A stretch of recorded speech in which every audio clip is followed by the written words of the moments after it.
वेदांत mentors. मैं हूं आपकी बायोलॉजी मेंटर फिजा और आज हम लोग पढ़ने वाले हैं क्लास 10 सीबीएसई का first chapter that is life process. इस चैप्टर को मैंने कुछ लेक्चर्स में कवर करने की कोशिश करी है और हर लेक्चर में हम लोग हर एक मेन टॉपिक पढ़ेंगे लाइफ प्रोसेस का। पहला टॉपिक है न्यूट्रिशन। अब मैं पहले आपको बताना चाहूंगी कि ये लाइफ प्रोसेस है क्या एंड किसके बारे में है ये। ये जो लाइफ प्रोसेस नाम का चैप्टर है इसमें वो सारे प्रोसेसेस इंक्लूड हैं जो एक लिविंग ऑर्गेनिज्म अपनी लाइफ में करता है। ठीक है, हाउ कैन यू से कि एक जो ऑर्गेनिज्म है वो लिविंग है।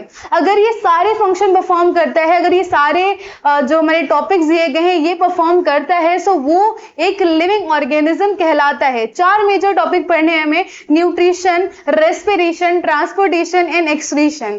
ओके, बहुत इजी सा टॉपिक है, बहुत इजी सा चैप्टर है अगर आप इसको ध्यान से पढ़ना चाहें। बिफोर स्टार्टिंग दिस लेक्चर मैं आपको कुछ एडवाइस करना चाहूंगी बीइंग अ मेंटर। एक्चुअली मैंने देखा है अपनी टीचिंग जर्नी में कि क्लास 10 की जनता बहुत एक्साइटेड होती है, बहुत एंथुजियास्टिक होती है एंड बहुत ही क्यूरियस होती है। अपनी पूरी लाइफ में पहली बार ही उनके साथ ये हो रहा होता है क्योंकि अपनी लाइफ का पहला बड़ा एग्जाम देने वाले होते हैं। तो मैं आपको ये सजेस्ट करूंगी कि आप कहीं से भी नॉलेज गेन करो, आप जितने भी लेक्चर लो, ठीक है, चाहे वो मुझसे लो चाहे स्कूल के लेक्चर लो, आप जितने भी नॉलेज ग्रैब करो चाहे वो कहीं से ग्रैब करो, उसको एक नोटबुक में पेन इट डाउन करना शुरू कर दो। क्योंकि जब आप नॉलेज लेते हो ना, क्योंकि आपके पास बहुत डिफरेंट सब्जेक्ट्स हैं, तो वो जो नॉलेज होती है ना वो धीरे धीरे मतलब कि छोटे छोटे जो टॉपिक्स होते हैं ना धीरे धीरे माइंड से स्किप होना चालू हो जाते हैं। तो मैं ये सजेस्ट करूंगी कि आप हर चीज को, हर इंपॉर्टेंट चीज को अपने वर्ड्स में, अपनी लैंग्वेज में लिखना शुरू कर दो, मतलब कि सेल्फ नोट बनाना शुरू कर दो। और ट्रस्ट मी, मुझ पे ट्रस्ट करो कि ये जो नोट्स आप बनाओगे ये आपके एग्जाम टाइम में बहुत काम आने वाले हैं, आपके रिविजन में बहुत हेल्प करने वाले हैं। ओके, सो हर चीज का, चाहे वो फिजिक्स हो, केमिस्ट्री हो, बायोलॉजी हो, कोई भी थ्योरी सब्जेक्ट है, उसको नोट्स जरूर बनाते हुए चलो और प्रैक्टिस जरूर करते हुए चलो। सो आज हम लोग पढ़ने वाले हैं लाइफ प्रोसेस का न्यूट्रिशन। अब ये न्यूट्रिशन है क्या? आपको ये पेज देख के लग रहा होगा कि आज हम लोग फल, सब्जियों, वेजिटेबल्स वगैरह के बारे में, मोमोज कैसे बनाते हैं इसके बारे में पढ़ने वाले हैं, तो ऐसा कुछ नहीं है।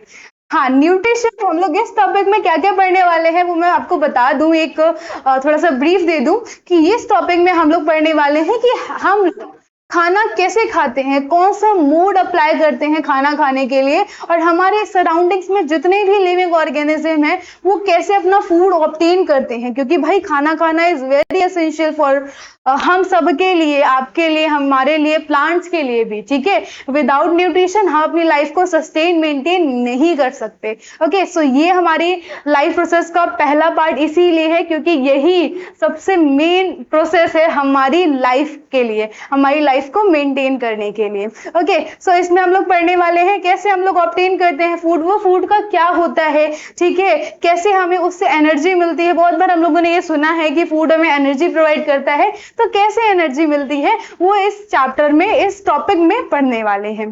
चलो, सो बिना किसी बकवास के टॉपिक स्टार्ट करते हैं। न्यूट्रिशन। अब देखो कुछ चीजें दी गई हैं यहाँ पर।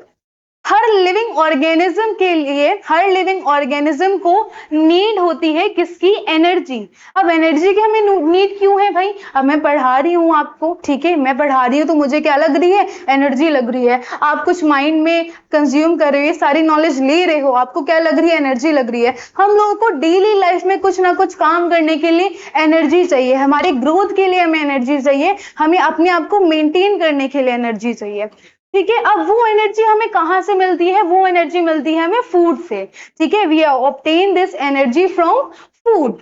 अब क्यों चाहिए? अब देखो फूड में होते क्या है जो हमें एनर्जी प्रोवाइड करते हैं। अब फूड में होते हैं हमें बहुत सारे क्या मिलते हैं? न्यूट्रिएंट्स मिलते हैं। हम लोगों ने ये टॉपिक मतलब कि ये मोटा मोटी तौर से बचपन में ही पढ़ा है कि बहुत सारे न्यूट्रिएंट्स हमें फूड से मिलते हैं। फोर्थ फिफ्थ में पढ़ा होगा, फैट, कार्बोहाइड्रेट, कार्बन डाइऑक्साइड कह रही हूँ, फैट, कार्बोहाइड्रेट, मिनरल्स होते हैं, बहुत सारे विटामिन होते हैं, प्रोटीन्स होते हैं। ठीक है, तो ये हमें कहाँ से मिलते हैं? उन्हीं न्यूट्रिएंट्स की बात हो रही है जो हमें फूड से मिलते हैं। कौन कौन से न्यूट्रिएंट, अब न्यूट्रिएंट्स को कैसे हम लोग डिफाइन कर सकते हैं, तो कुछ सब्सटेंस जो कि एक ऑर्गेनिज्म अपनी सराउंडिंग से ऑब्टेन करता है, ठीक है, और उसको as a source of energy use करता है, that part is known as nutrients, ठीक है, जो हमें फूड से मिलता है। अगर बात करें कार्बोहाइड्रेट्स हो गए, प्रोटीन्स हो गए, फैट्स हो गए, विटामिन, मिनरल्स एक्सेट्रा, ठीक है, यहां तक की बात समझ में आई कि why food is essential for our body, हमारे लिए फूड क्यों जरूरी होता है। और सिर्फ हम लोग ही नहीं, जितने भी लिविंग ऑर्गेनिज्म हैं, स्मॉलेस्ट अमीबा से लेके प्लांट से लेके हम तक, और जितने भी बड़े से बड़े ऑर्गेनिज्म हैं, सबको फूड की नीड होती है, और वो डिफरेंट डिफरेंट मोड अप्लाई करते हैं फूड को ऑब्टेन करने के लिए। चलो आगे बढ़ते हैं हम लोग। अब देखो न्यूट्रिशन होता क्या है, how can be defined nutrition, the process of intake of nutrients and its utilization by an organism is called as nutrition.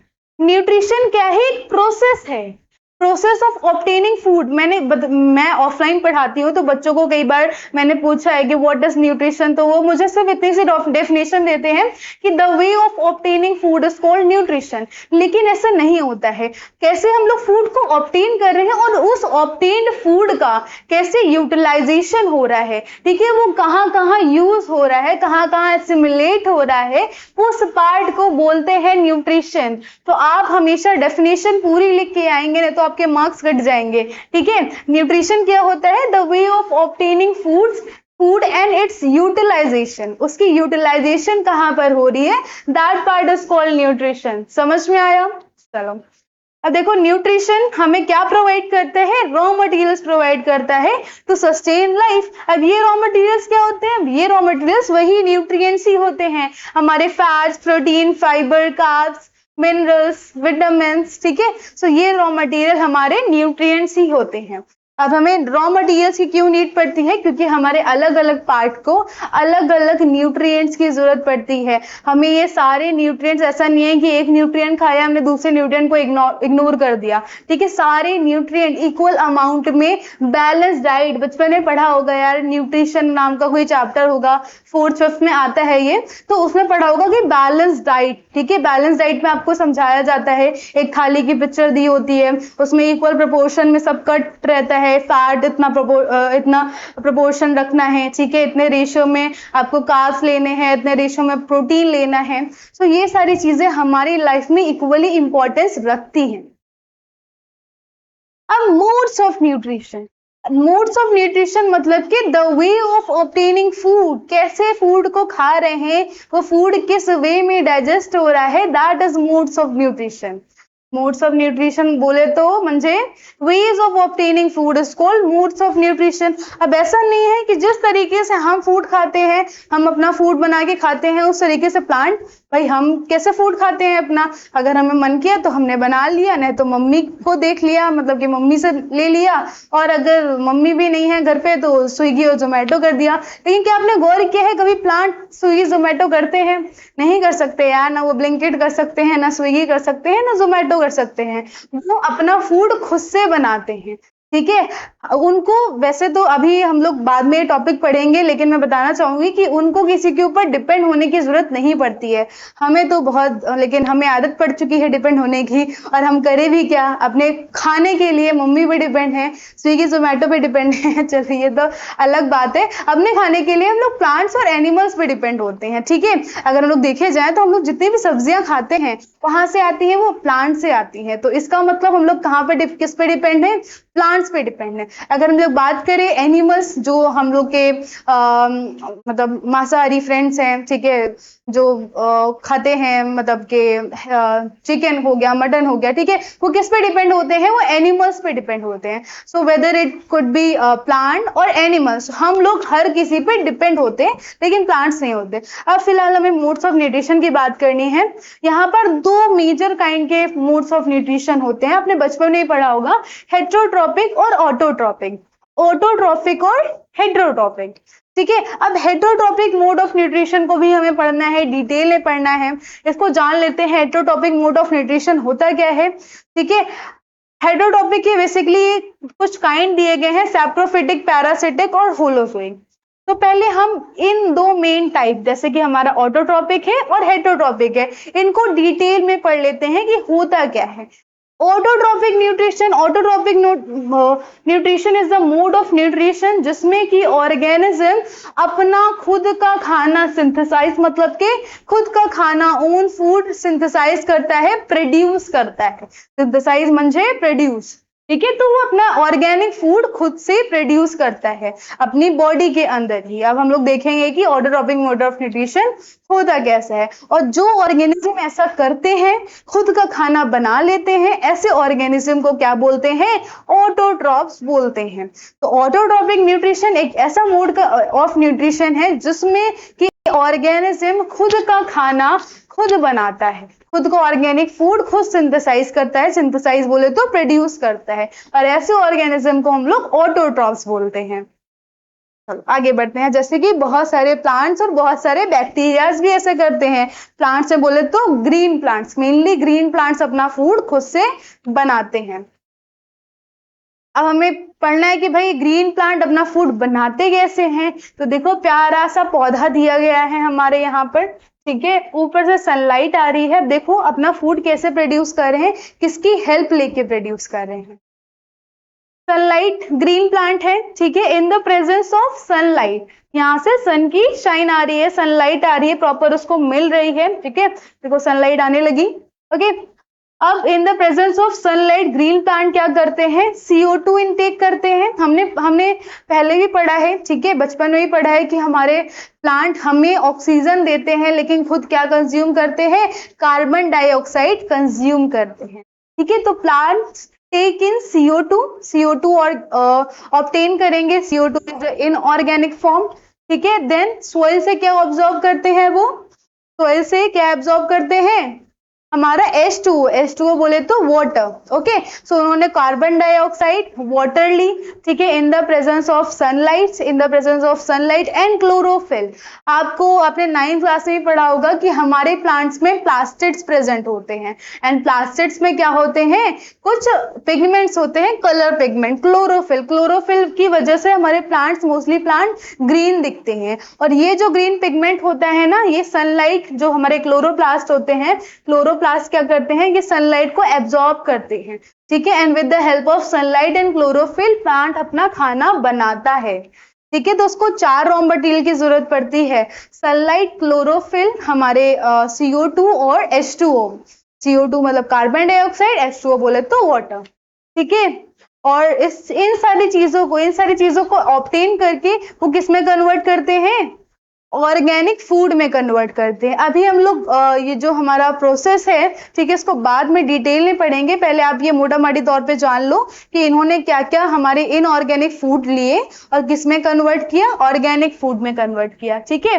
Bye the process is known as photosynthesis, और इसी प्रोसेस को हम लोग बाद में डिटेल में पढ़ेंगे। इसकी पूरी रिएक्शन है जो कि बहुत इंपॉर्टेंट होती है, हर क्वेश्चन में आपको लगभग दिखेगी, ठीक है। इसी प्रोसेस को फोटोसिंथेसिस कहते हैं। और ऐसे ही मोड ऑफ न्यूट्रिशन को ऑटोट्रॉपिक में क्या पढ़ा है, ऑटोट्रॉपिक में पढ़ा है कि एक ऑर्गेनिज्म अपना खाना खुद से बना रहा है, ठीक है, तो उसको क्या बोलेंगे, ऑटोट्रॉपिक मोड ऑफ न्यूट्रिशन बोलेंगे।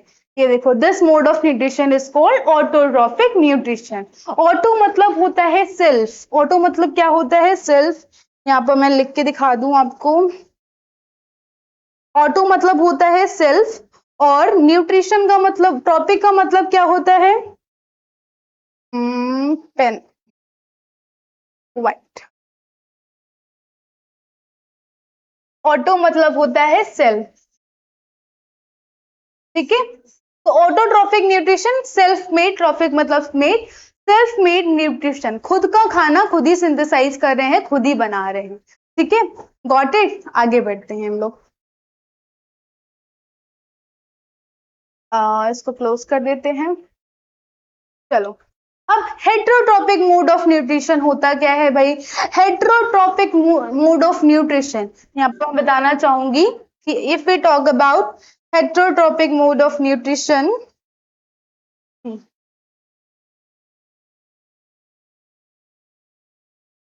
हेट्रोट्रॉपिक, अब ये हेट्रोट्रॉपिक का मतलब क्या होता है, हेट्रो मतलब होता है डिपेंडेंट।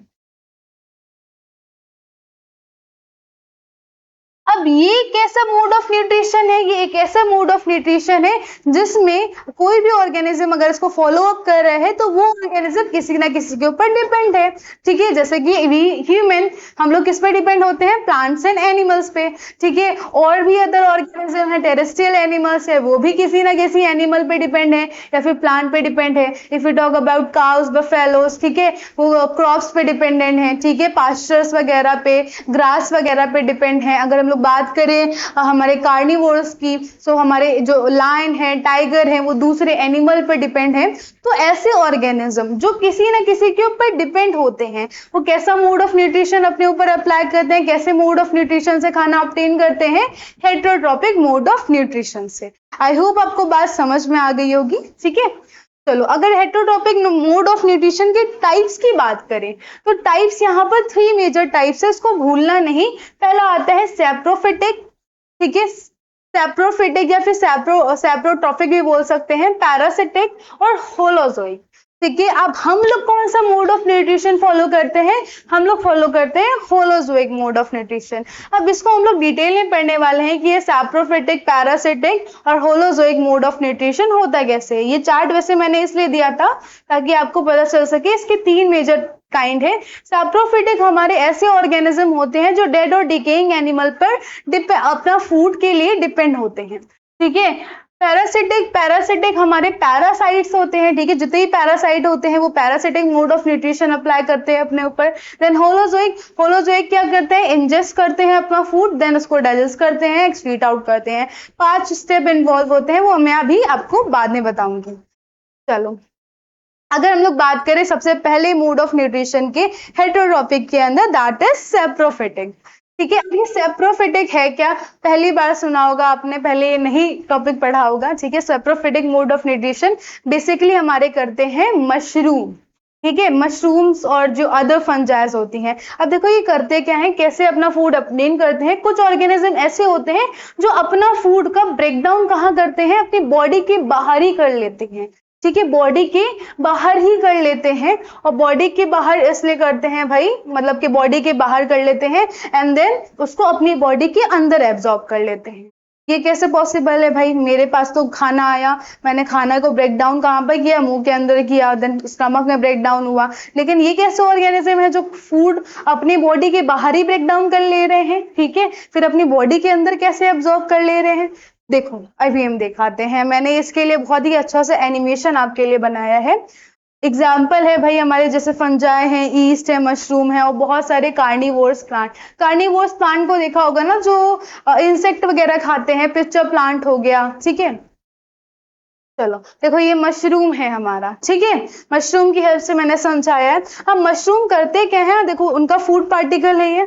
ठीक है, ये उनके क्या है, फूड पार्टिकल। मशरूम करते क्या है, इन फूड पार्टिकल को इसको जानने से पहले एक बात सुन लो, जितने भी ऑर्गेनिज्म होते हैं वो पहले फूड का ब्रेक डाउन करते हैं, देन उसको एब्जॉर्ब करके डाइजेस्ट करते हैं। ठीक है, तो अब ये अपना फूड का ब्रेक डाउन कहाँ कर रहा है, अपनी बॉडी के बाहर कैसे कर रहा है। देखो ये कुछ एंजाइम रिलीज करेगा। ठीक है, इसने क्या किया, कुछ एंजाइम रिलीज किया, मशरूम ने कुछ एंजाइम रिलीज किया, और उस एंजाइम की हेल्प से हमारा जो मशरूम का फूड है वो क्या हो जाएगा, ब्रेक डाउन हो जाएगा। देखो ब्रेक डाउन हो गया, छोटे छोटे पीसेस में डिवाइड हो गया। ये ब्रेक डाउन क्यों होता है, फूड क्यों खाने से पहले ब्रेक डाउन होना जरूरी है, ताकि वो एब्जॉर्ब करने के लायक बन जाए, वो डाइजेस्ट होने के लायक बन जाए। ठीक है, तो हमें फूड का ब्रेक डाउन करना ही बहुत जरूरी है। फूड का ब्रेक डाउन हुआ, देन उसने अपने अंदर एब्जॉर्ब कर लिया। देखो फूड का ब्रेक डाउन हुआ था, देन उसने अपने अंदर एब्जॉर्ब कर लिया। ठीक है, तो यहाँ पर यही तो बोला जा रहा है कि कुछ ऑर्गेनिज्म ऐसे होते हैं जो अपने फूड को कहाँ ब्रेक डाउन करते हैं, आउटसाइड ऑफ द बॉडी, और लेकिन एब्जॉर्ब कहाँ करते हैं, अपनी बॉडी के अंदर। तो ऐसे मोड ऑफ न्यूट्रिशन को क्या बोलते हैं भाई, saprophytic mode of nutrition. Saprophytic is a kind of heterotrophic mode of nutrition, जिसमें कि ऑर्गेनिज्म अपना फूड का ब्रेकडाउन बॉडी के बाहर करके उसको अपनी बॉडी के अंदर एब्जॉर्ब कर लेते हैं। ठीक है, आई होप आपको बात समझ में आई होगी। अगर कोई भी टॉपिक आपसे मिस हो रहा है, नहीं समझ में आ रहा है, तो मुझे कमेंट में जरूर बताएं। चलो देन हम पढ़ने वाले हैं हमारा होलोजोइक मोड ऑफ न्यूट्रिशन। अब ये holozoic mode of nutrition, it is the very important mode of nutrition to learn, ठीक है, याद रखने के लिए बहुत जरूरी है, बहुत इंपॉर्टेंट टॉपिक है। अब ये होलोजोइक मोड ऑफ न्यूट्रिशन हमारे जैसे इंसान भी करते हैं, हम भी करते हैं, ठीक है, आप भी करते हो, मैं भी करती हूँ, बहुत सारे लोग करते हैं। होलोजोइक मोड ऑफ न्यूट्रिशन में होता क्या है, इसकी मोटा मोटी तौर पे डेफिनेशन जान लेते होता क्या है। अब कुछ ऑर्गेनिज्म ऐसे होते हैं जो फूड का ब्रेकडाउन अपनी बॉडी के अंदर करते हैं, देन उसको एब्जॉर्ब कर लेते हैं, ठीक है। हम लोग ने फूड खाते हैं, फूड का ब्रेकडाउन हुआ, ठीक है, देन पेट में गया, पेट में अच्छे से ब्रेकडाउन हुआ, उसका डाइजेशन अच्छे से हुआ, देन इंटेस्टाइन में क्या हो जाता है, एब्जॉर्ब हो जाता है, ठीक है। तो ऐसे मोड ऑफ न्यूट्रिशन को बोलते हैं हम लोग होलोजोइक मोड ऑफ न्यूट्रिशन। ये कौन कौन करता है भाई, अगर एग्जाम्पल हम लोग देखें तो हमारी ह्यूमन बींग्स, कैट, काउज और जितने भी टेरेस्ट्रियल एनिमल्स होते हैं, जितने भी एनिमल्स प्रेजेंट हैं, सारे क्या करते हैं भाई, होलोजोइक मोड ऑफ न्यूट्रिशन करते हैं। अब देखो कैसे करते हैं, जैसे कि ये हमारी ह्यूमन बींग का स्टमक है, ईसोफेगस माउथ, ईसोफेगस स्टमक, ठीक है, इंटेस्टाइन। देखो यहाँ पर मैंने एक रफ डायग्राम दिया है आपको समझाने के लिए। अब देखो कैसे हो रहा है इसका, फूड गया, ठीक है, फूड हमने माउथ से इनटेक किया, देन ईसोफेगस से जाके स्टमक में गया, ठीक है। अब यहाँ पर क्या होगा भाई, इसका ब्रेकडाउन होगा, ठीक है, कुछ एंजाइम इसको हेल्प करेंगे ब्रेकडाउन करने के लिए। यहाँ पर क्या हुआ इसका, ये ब्रेकडाउन हुआ, ठीक है, देन कहाँ पर जाता है, एब्जॉर्ब कहाँ पर होता है, हमारे इंटेस्टाइन की हेल्प से हमारे ब्लड में ये पूरा पार्ट, फूड का पार्ट क्या हो जाता है, एब्जॉर्ब हो जाता है। देखो जा रहा है एब्जॉर्ब होने के लिए, ठीक है। देन इस फूड का जो एब्जॉर्ब फूड है उसका यूज होता है, एसिमिलेशन होता है। तो होलोजोइक, याद रखना, होलोजोइक के 5 प्रोसेसेस होते हैं, 5 स्टेप होते हैं, ठीक है। Without these 5 step holozoic mode of nutrition possible नहीं है। अब देख लो, वो 5 स्टेप बहुत जरूरी है, एग्जाम टाइम में भी पूछे जाते हैं। यहाँ पर मैं पहले हेडिंग डालना चाहूंगी, होलोजोइक मोड ऑफ न्यूट्रिशन कैसा होता है। अब देखो इसमें 5 कौन कौन से स्टेप इन्वॉल्व है, इसको ध्यान से देखना। First step is ingestion, first step is ingestion. What is ingestion, ingestion होता क्या है, ingestion is a type of और स्टेप ऑफ होलोजोइक न्यूट्रिशन, जिसमें कि हम अपना फूड इंजेस्ट करते हैं, मतलब कि इनटेक करते हैं, ठीक है, इनटेकिंग ऑफ फूड, फूड को इनटेक कर रहे हैं, that process is known as ingestion, ठीक है। अगर हमने अपने फूड को इनटेक किया है तो this process, this step is known as ingestion, okay. Intaking of food is known as ingestion. अब इंजेशन के बाद क्या होता है हमारी बॉडी में, देख लेते हैं। इंजेशन के बाद होता है भाई डाइजेशन, इंजेशन के बाद क्या होता है, डाइजेशन। अब डाइजेशन क्या होता है भाई, अभी आप अपने एलिमेंट्री कैनाल को पढ़ोगे इसी टॉपिक में आगे चल के, ठीक है, कि हमारे माउथ में, ठीक है, कुछ एंजाइम प्रेजेंट होते हैं, सिलेब्री अमाइलेज, वो करता है हमारे फूड में किसी चीज का डाइजेशन। देन ईसोफेगस से स्टमक में जाता है, स्टमक में भी कुछ एंजाइम प्रेजेंट होते हैं जिनकी वजह से हमारा फूड डाइजेस्ट होता है, ठीक है। ये सिर्फ हमारे में नहीं, बाकी भी जितने भी ऑर्गेनिज्म हैं एक्सेप्ट प्लांट, उनमें ये सारे प्रोसेसेस होते हैं, ठीक है, मतलब प्लांट को छोड़ के, और जो हमारे फंजाई हैं, मशरूम्स हैं, बैक्टीरियाज हैं, उनको छोड़ के, ठीक है। तो हमारा डाइजेशन हो गया, इंजेशन के बाद डाइजेशन ऑफ फूड, ठीक है। डाइजेशन के बाद होता है वही डाइजेस्ट फूड का एब्जॉर्प्शन। कौन सा स्टेप है, थर्ड स्टेप इज एब्जॉर्प्शन। अब ये एब्जॉर्प्शन क्या है भाई, जितना ही फूड डाइजेस्ट हुआ है अब उसको एब्जॉर्ब होना भी तो जरूरी है, ठीक है। कहाँ पर अभी एब्जॉर्ब होते हुए देखा है, हमारे ब्लड में एब्जॉर्ब होता है, ठीक है। क्यों एब्जॉर्ब होता है, ताकि वो हमारे बॉडी के डिफरेंट पार्ट में डिफरेंट फंक्शंस में परफॉर्म करता है। एब्जॉर्प्शन हो गया, देन हमें पढ़ना है एसिमिलेशन।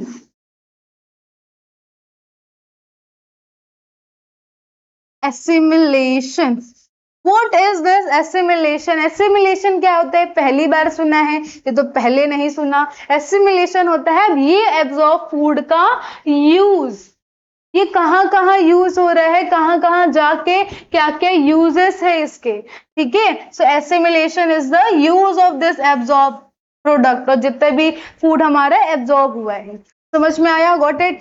चलो, अब एसिमिलेशन के बाद हमारा लास्ट प्रोसेस आता है, दैट इज इजेशन।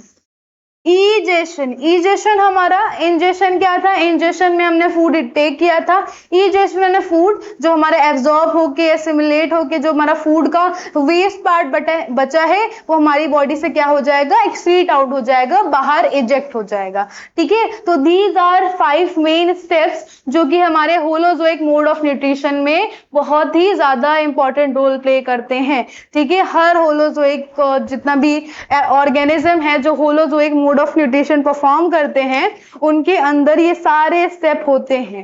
ठीक है, फूड इनटेक करते हैं, देन फूड का डाइजेशन होता है, देन फूड का एब्जॉर्प्शन होता है, देन उस फूड का यूज होता है, ठीक है, एसिमिलेट होता है वो फूड, देन उस फूड को इजेक्ट आउट कर देते हैं by the step of egestion. I hope आपको हमारी बात समझ में आई होगी, नहीं समझ में आई है तो कमेंट करके जरूर बताएं। चलो आगे बढ़ते हैं। चलो, देन हमें पढ़ना है next mode of nutrition, that is हमारा पैरासिटिक पहले भी जान चुके हैं, मतलब पैरासाइट को देख के और पैरासिटिक मोड ऑफ न्यूट्रिशन के नाम देख के समझ चुके हैं कि ये कुछ ऐसे ऑर्गेनिज्म होते हैं जो किस पे फीड करते हैं, होस्ट पे फीड करते हैं। होस्ट क्या होता है, वो वाला होस्ट नहीं, इंडियन आइडल वाला नहीं, इधर आ जाओ। होस्ट और पैरासाइट बताते हैं क्या होता है, पहले जान लो कि ये मोड ऑफ न्यूट्रिशन होता कैसे है। इसमें ये जो मोड ऑफ न्यूट्रिशन अप्लाई करते हैं अपने ऊपर, मतलब कि कुछ ऑर्गेनिज्म होते हैं जिनमें ये मोड ऑफ न्यूट्रिशन होता है, वैसे एनिमल्स या फिर वैसे प्लांट्स अपना न्यूट्रिशन कहाँ से डिराइव करते हैं, from other plants and animal, लेकिन विदाउट किलिंग देम। ठीक है, उनको किल नहीं करते हैं जिनके ऊपर ये फीड करते हैं। ठीक है, सपोज करो कोई पैरासाइट है, ठीक है, कोई पैरासाइट है किसी एक एनिमल के ऊपर फीड कर रहा है, वो अपना न्यूट्रिशन वहां से ऑब्टेन करेगा लेकिन उसको कभी किल नहीं करेगा। आप इसके एग्जांपल देखोगे तो और अच्छे से समझ पाओगे। ठीक है, इसके देखो, लेकिन हाँ ये बात याद रखना कि जब भी एक होस्ट क्या होता है, सुन लो, होस्ट हम बता दे रहे हैं आपको, नहीं तो हमारे प्यारे बच्चे जैसे कि बहुत बार कंफ्यूज हो जाते हैं कि ये होस्ट क्या है। एक होते हैं होस्ट, एक होते हैं पैरासाइट। अब ये पैरासाइट और होस्ट क्या है, जो पैरासाइट है, ठीक है, ये क्या करते हैं भाई, ये अपना फूड ऑब्टेन करते हैं, लेकिन किससे, फ्रॉम होस्ट। तो ये जिसकी बॉडी में फीड कर रहे हैं, ठीक है, जिसकी बॉडी में फीड कर रहे हैं वो क्या कहलाएगा, होस्ट कहलाएगा। ठीक है, और जो फीड कर रहे हैं वो क्या कहलाएंगे, पैरासाइट कहलाएंगे। तो पैरासाइट जिसकी बॉडी में रह के फीड करते हैं, वेदर इट इज प्लांट और एनिमल, वो बॉडी क्या कहलाती है, होस्ट बॉडी कहलाती है। ठीक है, चलो आगे बढ़ते हैं भाई, आगे बढ़ते हैं, लेकिन हमेशा याद रखना वो होस्ट को वही मारते नहीं है, लेकिन होस्ट को बहुत हार्म करते हैं। ठीक है, चोटे वोटे पहुंचा देते हैं, खतरनाक होते हैं। एग्जाम्पल में देखो क्या है, एग्जाम्पल में कस्क्यूटा है, टिक्स हैं, हमारे लाइस हैं, लीचर्स हैं, टेप वर्म्स है, इसमें एक दो के नाम सुने होंगे, पहले देख लेते हैं, विद फोटो दी गई है यहाँ, अभी समझाते हैं क्या है फोटो के साथ। अब देखो कस्क्यूटा की बात करें तो कस्क्यूटा हमारे कुछ ऐसे होते हैं, ठीक है, जिनको अक्सर हम बेल लताएं समझ के छोड़ देते हैं। ये कस्क्यूटा होते हैं, ये पैरासाइट होते हैं, प्लांट से जो अपना न्यूट्रिशन डिराइव करते हैं। ये मोस्टली हमारे क्लाइंबस प्लांट्स में या फिर बहुत सारे प्लांट्स में पाए जाते हैं। ठीक है, ये कुछ ऐसे पतले पतले दिखते हैं और ऐसे दिखते हैं भाई, छुप जाते हैं ये, मतलब इनको पहचान नहीं पाओगे कि ये कोई वर्म है। ठीक है, वर्म होते हैं ये। और एक पैरासाइट है जो अपना फूड प्लांट से ही डिराइव करता है, अपना न्यूट्रिशन प्लांट से ही डिराइव करता है। ठीक है, कुछ ऐसे दिखते हैं, इनको बोलते हैं कस्क्यूटा। ठीक है, आगे बढ़ते हैं, आगे है हमारे टिक्स। टिक्स हमारे कुछ ऐसे दिखते हैं भैया, बहुत भयंकर छोटे छोटे होते हैं। अगर किसी के पास डॉग्स हैं या फिर कैट्स हैं, ठीक है, तो उनकी बॉडी पर भी ये पाए जाते हैं, उनको बहुत परेशान करते हैं, उनको मतलब खुजली इचिंग वगैरह होने लगती है इसी के कारण। ठीक है, तो कुछ एनिमल्स की बॉडी पे पाए जाते हैं, like dogs and cats, and ये अपना न्यूट्रिशन वहीं से ही ऑब्टेन करते हैं, उनके हेयर्स में रह के। अगर हम लोग बात करें नेक्स्ट लाइस है, ठीक है। लाइस हम लोगों ने अपने लाइफ में सुना होगा, जू इसको बोलते हैं, ठीक है, जो कि हर क्लास में एक लड़की होती है, उसके पाए जाते हैं बहुत सारे जो दिखते भी हैं। ठीक है। तो लाइस जू होते हैं हमारे एनिमल बॉडी पे ही होती है, मतलब कि इंसान ह्यूमन बीइंग की बॉडी पे ही होती है, और वो हेयर से ही सीबम उसका चूस चूस के अपना फूड कहाँ से, वहीं से ही ऑब्टेन करती हैं। लेकिन चलो बाद में लेकिन वाली बात करते हैं। लीचेस, लीचेस हमारे जानते हो, ठीक है। लीचेस का भी नाम नहीं याद आ रहा है हिंदी में क्या कहते हैं उसको। लीचेस हमारे होते हैं, ये ब्लड सकिंग पैरासाइट होते हैं, ब्लड को सक करते रहते हैं, आपने देखा होगा बीचेस वगैरह, लीचेस बीचेस, ओके।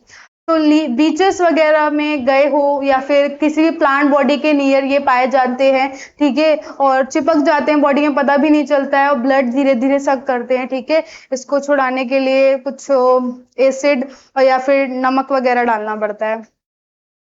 चलो अगर हम लोग बात करें टेप वर्म्स, तो टेप वर्म्स हमारी प्लेटी हेलमिंथीज, ये फ्लैट लाइक वर्म होता है, ठीक है। फ्लैट लाइक वर्म होते हैं, ये कुछ वर्म्स होते हैं जो कि किसी भी कंटेमिनेटेड फूड के जरिए हमारे इंटेस्टाइन में चले जाते हैं, इंसान के इंटेस्टाइन में चले जाते हैं, और वहीं से ही अपना फूड डिराइव करते हैं। लेकिन ये बहुत हार्मफुल होते हैं, ठीक है। ये हमारे इंटेस्टाइन को इंजीरियस कर देते हैं, ठीक है, खत्म, मतलब के, और एक टाइम तो ऐसा आता है अगर ये बढ़ गए हमारे इंटेस्टाइन में तो एक पर्सन की डेथ भी हो सकती है, ठीक है। चलो, तो अभी हमें पढ़ना था, हमने मोड ऑफ न्यूट्रिशन पढ़ा, autotrophic, heterotrophic, then autotrophic heterotrophic के पार्ट भी पढ़े। पैरासिटिक होते हैं, पैरासिटिक को सबने जान लिया होगा। पैरासिटिक ऐसा मोड ऑफ न्यूट्रिशन है जो कि एक पैरासाइट किसी के ऊपर रह के अपना न्यूट्रिशन गेन करे, that mode of nutrition is known as parasitic mode of nutrition. Holozoic भी पढ़ा, जो एनिमल्स में होता है, काउज में होता है, कैट्स में होता है, डॉग्स में होता है, ठीक है। देन हम लोगों ने क्या पढ़ा, सबसे पहले वाला mode of nutrition saprophytic, saprophytic fungi, moulds और ईस्ट वगैरह करते हैं। तो as we have already read about autotrophic nutrition, कि ऑटोट्रोपिक न्यूट्रिशन होता क्या है, लेकिन इसको हम लोग डिटेल में पढ़ते और इसकी एग्जैक्ट डेफिनेशन होती क्या है वो जानते हैं आगे। चलो, तो यहाँ पर लिखा है कि भाई ऑटोट्रोपिक न्यूट्रिशन एक तरीके का प्रोसेस है, मोड है, ठीक है, जिसके थ्रू हमारे ऑटोट्रॉफ्स जो होते हैं वो सब्सटेंसेस हमारी सराउंडिंग से ऑब्टेन करते हैं, आउटसाइड से फूड लेते हैं, ठीक है, जो भी उनको रॉ मटेरियल चाहिए होता है, रिक्वायर्ड होता है, वो लेते हैं और उसको किस में कन्वर्ट करते हैं, in the stored form of energy. Stored form of energy की बात करें तो प्लांट अपना खाना ग्लूकोज के फॉर्म में बनाता है, लेकिन उसको स्टार्च के फॉर्म में स्टोर करता है, ठीक है। स्टोर किस लिए करता है, ताकि अगर in the absence of sunlight उसको खाना नहीं मिल पा रहा है तो उसकी एनर्जी के स्टोर फॉर्म में रहे और उसको बाद में वो यूज कर सके एज अ रिजर्व, ठीक है।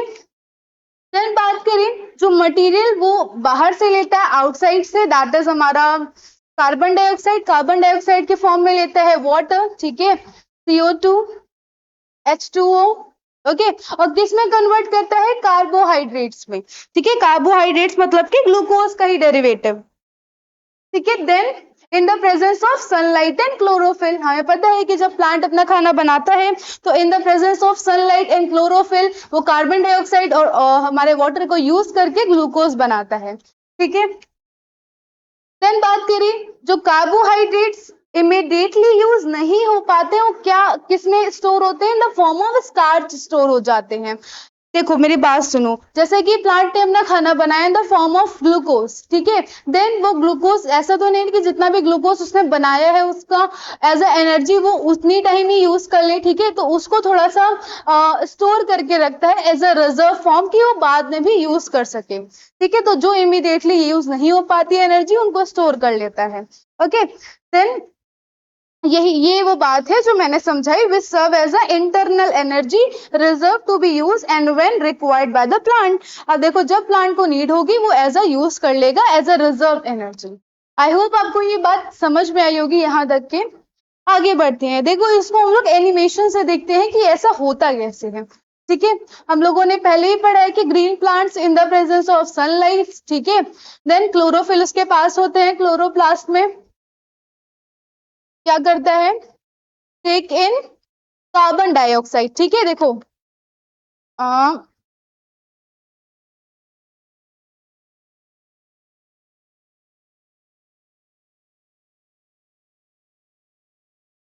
ठीक है। एंड क्लोरोफिल टेक इन, पहले तो कार्बन डाइऑक्साइड लेगा सराउंडिंग से, ठीक है, देन H2O लेगा, वाटर लेगा अपने रूट्स से, रूट्स के थ्रू, और किसमें कन्वर्ट कर देगा उसको, कार्बोहाइड्रेट्स, कार्बोहाइड्रेट्स मतलब कि ग्लूकोज में, वो फूड बनाएगा अपना, ओके। एंड और इस प्रोसेस को क्या बोलते हैं, फोटोसिंथेसिस बोलते हैं, हम लोगों ने पहले ही पढ़ा है। लेकिन हमारा जो एक्सेस ऑफ ग्लूकोज होता है, जो ग्लूकोज वो यूज नहीं कर पा रहा है, बच जाता है, वो किस में स्टोर कर लेता है, किस फॉर्म में, स्टार्च के फॉर्म में स्टोर कर लेता है, ठीक है। देन अब देखो हमें पढ़ना है कि भाई फोटोसिंथेसिस होता क्या है, पूरा प्रोसेस इसका पढ़ना है, क्या क्या इसमें स्टेप इन्वॉल्व होते हैं, क्योंकि ये हमारा बहुत इंपॉर्टेंट पार्ट है। इससे 1 मार्कर क्वेश्चन, 2 मार्कर क्वेश्चन और 3 मार्कर क्वेश्चन बहुत ज्यादा आते हैं, ठीक है। चलो देखना है हम लोग को फोटोसिंथेसिस। अब देखो फोटोसिंथेसिस इवेंट है, एक प्रोसेस है जिसके थ्रू प्लांट अपना फूड बनाता है, ठीक है। लेकिन कुछ इवेंट होते हैं जो कि फोटोसिंथेसिस के दौरान होते हैं। पहला तो absorption of light energy by chlorophyll, ठीक है। क्लोरोफिल, अभी हम लोग आगे एक एनिमेशन देखेंगे, उसमें देखेंगे कि क्लोरोफिल कैसे लाइट एनर्जी को एब्जॉर्ब करता है और उसको चेंज करता है, ठीक है। देन लाइट एनर्जी को किसमें चेंज करता है, केमिकल एनर्जी में, ओके। सो ये लाइट एनर्जी चेंज होगी किसमें बन जाएगी, केमिकल एनर्जी में चेंज हो जाएगी। और यही लाइट एनर्जी जब केमिकल एनर्जी में चेंज होती है तो यही कॉजेस हमारे वाटर का स्प्लिट, ठीक है, splitting of water, water split होकर किसमें हो जाता है, हाइड्रोजन और ऑक्सीजन में टूट जाता है, ठीक है। वाटर मॉलिक्यूल को हाइड्रोजन और ऑक्सीजन में स्प्लिट कर देता है। देन तीसरा स्टेप होता है रिडक्शन ऑफ कार्बन डाइऑक्साइड, ठीक है। कार्बन डाइऑक्साइड के कुछ मॉलिक्यूल लेगा, कुछ मॉलिक्यूल वो हमारे ऑक्सीजन के हमारे वाटर के यूज करेगा, ठीक है। वाटर और कार्बन डाइऑक्साइड के जो मॉलिक्यूल्स होते हैं उनको यूज करके वो कार्बोहाइड्रेट बनाएगा, ठीक है। तो अभी हम लोग इसको देखने वाले हैं कि पूरा प्रोसेस होता क्या है, क्या क्या इवेंट्स होते हैं। ये जो लाइंस है आपकी ये बाय एनसीईआरटी है, ठीक है। तो ये बहुत इंपॉर्टेंट लाइन है, इसको याद रखना है, कौन से 3 मेन इवेंट होते हैं हमारे फोटोसिंथेसिस में, इसको याद रखना। चलो आगे बढ़ते हैं हम लोग। प्रोसेस ऑफ फोटोसिंथेसिस होता क्या है भाई, हम लोगों ने देखा भाई कार्बन डाइऑक्साइड और हाइड्रोजन मतलब कि हमारा वाटर अंदर गया H2O। देन इसके बाद क्या हो रहा है देख लेते हैं। देखो इसको जूम करके दिखाया है कि इसमें क्या क्या इवेंट्स होते हैं। देखो ये कार्बन डाइऑक्साइड जा रहा है, लेकिन आप वंडर करोगे कि कैसे अंदर जाता है, प्लांट के अंदर कैसे जा रहा है।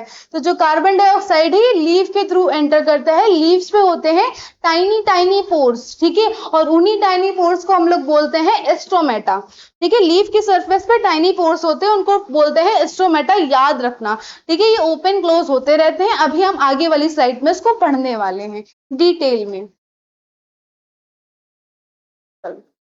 देखो ये जूम फॉर्म में दिखा रहा है, ये स्टोमेटा है, ये जितने भी दिख रहे हैं आपको स्टोमेटा है, ये ये ठीक है, ये सारे क्या है, स्टोमेटा है। ऐसे छोटे छोटे छोटे छोटे पोर्स रहते हैं हमारे लीव्स में। चलो देखते हैं होता क्या है इसका। देन ये स्टोमेटा, इसके थ्रू कार्बन डाइऑक्साइड अंदर गया, ठीक है। अब हो क्या रहा है, अब देखो लीव्स के अंदर हमें पता है लीव्स के सेल, प्लांट के सेल में क्या होते हैं, क्लोरोप्लास्ट होते हैं, ठीक है। Chloroplast contain pigment chlorophyll. अब भाई वाटर किससे जा रहा है, वाटर सॉइल से जा रहा है, रूट से होके आ रहा है, ठीक है, अंदर प्लांट के जाइलम के। एंड देन कार्बन डाइऑक्साइड कहाँ से आ रहा है, स्टोमेटा के थ्रू आ रहा है। अब देखो होता क्या है, हमारा अभी वाटर भैया तो पहुंच गए हैं, ठीक है, यहाँ तक। देन कार्बन डाइऑक्साइड भैया भी आ गए हैं लीव्स के स्टोमेटा के थ्रू। देन होता क्या है, जब सनलाइट इसके पर देखिए यहाँ पर है क्लोरोप्लास्ट, और क्लोरोप्लास्ट में प्रेजेंट है क्लोरोफिल, ठीक है।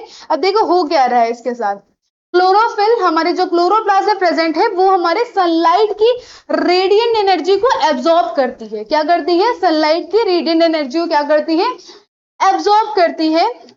देन और यही लाइट एनर्जी हमारे क्लोरोप्लास्ट के अंदर एंटर होती है और हमारे जो वाटर मॉलिक्यूल हैं उसको स्प्लिट करती है इनटू द हाइड्रोजन और ऑक्सीजन। आप देखेंगे वाटर मॉलिक्यूल को 2 हाइड्रोजन के एटम्स हैं, ठीक है, यहाँ पर एक ऑक्सीजन है, ठीक है। तो यहाँ पर यही इसी चीज का स्प्लिट हो रहा है, हाइड्रोजन और ऑक्सीजन का।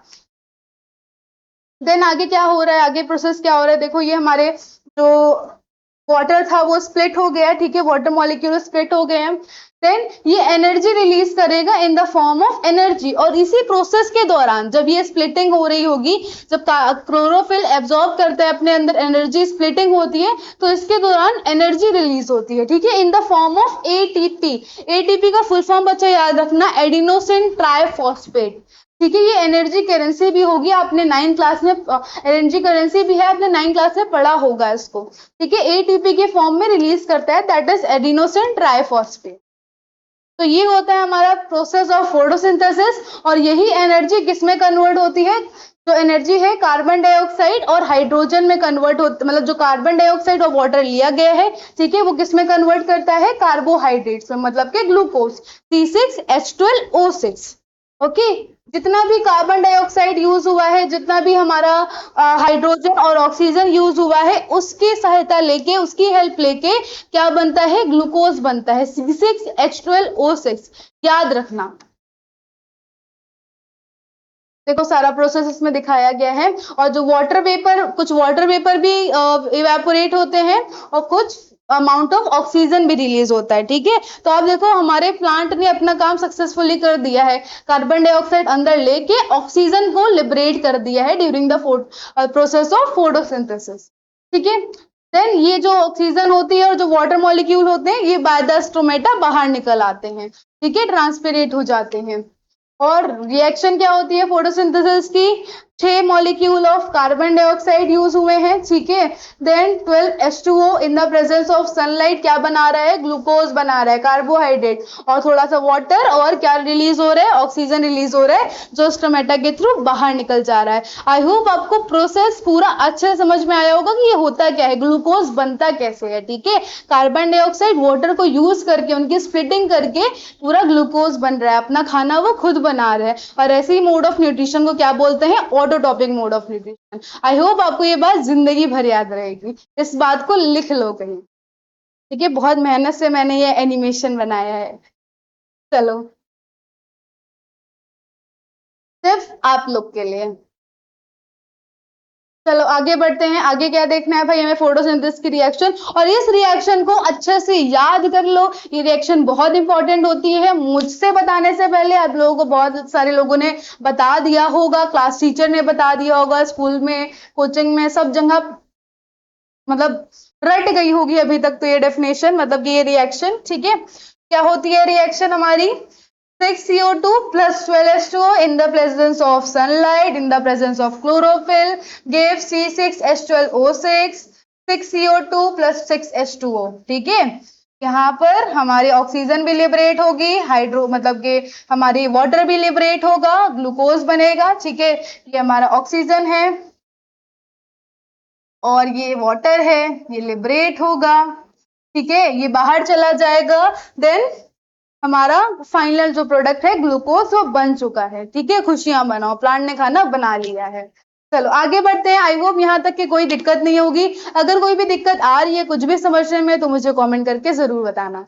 चलो आगे बढ़ते हैं, आगे पढ़ना है भैया, हमने बोला था कि हम स्टोमेटा के बारे में डिटेल में पढ़ाएंगे तो पढ़ाएंगे, बोला है तो पढ़ाएंगे। स्टोमेटा होता क्या है, स्टोमेटा आप लोगों ने अभी पढ़ा कि क्या होता है भाई, लीव्स पे टाइनी टाइनी पोर्स होते हैं। अगर मैं लीव को बनाना चाहूँ एक सिंगल, ठीक है, तो कुछ टाइनी टाइनी पोर्स होते हैं प्रेजेंट, ठीक है। और ये टाइनी टाइनी पोर्स हमारे स्टोमेटा ही होते हैं, इसको हम लोग उसमें देख सकते हैं, माइक्रोस्कोप में देख सकते हैं, ठीक है।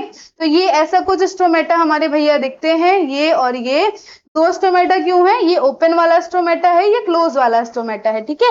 ओपन और क्लोज हमारे स्टोमेटा होते रहते हैं with the help of their guard cell. अब ये गार्ड सेल होते क्या है, ये देखो, ये दिख रहे हैं, ठीक है, these are their guard cell, GURD। जैसे हमारे स्कूल के बाहर गार्ड भैया बैठे रहते हैं, ऐसे ये गार्ड सेल है, ठीक है। यही इसकी ओपन और क्लोजिंग को रेगुलेट करती है। देखो होते क्या है, स्टोमेटा हमारे टेनी ओपनिंग्स होते हैं, टाइनी ओपनिंग्स होते हैं और पोर्स भी इनको बोल सकते हैं, जो कि हमारे प्लांट टिश्यू में पाए जाते हैं। किस में हेल्प करते हैं? अभी आप लोगों ने देखा कार्बन डाइऑक्साइड भैया कहां से घुस रहे थे, यहीं से जा रहे थे, ठीक है। प्लांट के लीव्स पे जो स्टोमेटा प्रेजेंट है वहीं से कार्बन डाइऑक्साइड जा रहे थे और ऑक्सीजन और वाटर भी वहीं से लिबरेट हो रहा था थ्रू द स्टोमेटा, ठीक है। तो एक तरीका के ये मतलब पूरे प्लांट का एक एग्जिट और एंट्री डोर की तरह वर्क करते हैं, ठीक है। कि हमारा कोई भी गैस जाएगा तो उसी के थ्रू जाएगा, कोई भी गैस इनहेल होगा तो उसके थ्रू इनहेल होगा, वाटर लिबरेट होगा, वाटर बाहर जाएगा, ट्रांसमिट होगा तो उसी के थ्रू होगा, ठीक। किसके थ्रू? स्टोमेटा भैया के थ्रू। स्टोमेटा हमारे किस में पाए जाते हैं? सबसे ज्यादा कहां पाए जाते हैं? प्लांट की लीव्स पर पाए जाते हैं, ठीक है। लेकिन कुछ प्लांट्स में ये स्टेम में भी पाए जाते हैं। चलो, अब यहाँ पर कुछ स्पेशलाइज सेल रहती है, उनका नाम है गार्ड सेल, जिसको अभी बताया, ठीक है, जो स्टोमेटा को सराउंड करती है और स्टोमेटल पोर्स के ओपन क्लोज में उनको हेल्प करती है। इतनी बात आप लोग को आई होप समझ में आ गई होगी, कोई दिक्कत कोई परेशानी नहीं हुई होगी, ठीक है। तो स्टोमेटा के बारे में अभी तो हमें फिलहाल इतना ही पढ़ना है। अब आपने देखा होगा भाई कि स्टोमेटा के ऊपर नीचे कुछ एक्टिविटीज दी गई हैं एनसीईआरटी में, तो उसकी चिंता मत करो, जब हमारा ये लेक्चर्स खत्म हो जाएंगे तो हम लोग एक एक्टिविटी सीरीज भी चलाएंगे, मतलब कि एक्टिविटीज वीडियो भी मैं कंबाइन करके इस चैप्टर की बनाऊंगी, उसको जरूर देखना, क्योंकि एक्टिविटीज ये बहुत इंपॉर्टेंट रोल प्ले करती हैं हमारे पूरे बायो के पार्ट में, केमिस्ट्री के पार्ट में, फिजिक्स पार्ट में, मतलब जितने भी हमारी एनसीईआरटी में एक्टिविटीज दी गई हैं वो बहुत ही ज्यादा मेजर रोल प्ले करती हैं और मार्क्स भी कंटेन करती है हमारे बोर्ड के एग्जाम्स में, ठीक है। तो उसको छोड़ के, इसको इग्नोर करके मत जाना। चलो ओके, अब हमने प्लांट के बारे में पढ़ लिया, खुद अब कुछ अपने बारे में पढ़ लें कि हम लोग अपना फूड कैसे ऑब्टेन करते हैं, कैसे हम लोग अपना फूड खाते हैं, ठीक है। हाँ हाँ, हाथ से ही खाएंगे, मुंह से खाएंगे, लेकिन देख लेते हैं क्या प्रोसेस होता है।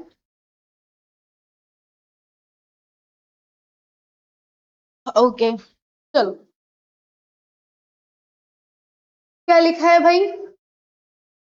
देखो, जैसे कि हर एनिमल, हर ऑर्गेनिज्म डिफरेंट डिफरेंट होता है, तो उसका डिफरेंट डिफरेंट मोड भी है। मोड हम लोगों ने पढ़ लिया है, ठीक है, तो अब इतना देखने की जरूरत नहीं है, लेकिन वे भी डिफरेंट होता है, ठीक है। Since the food and the way it is obtain differ, the digestive system is differ in different organism.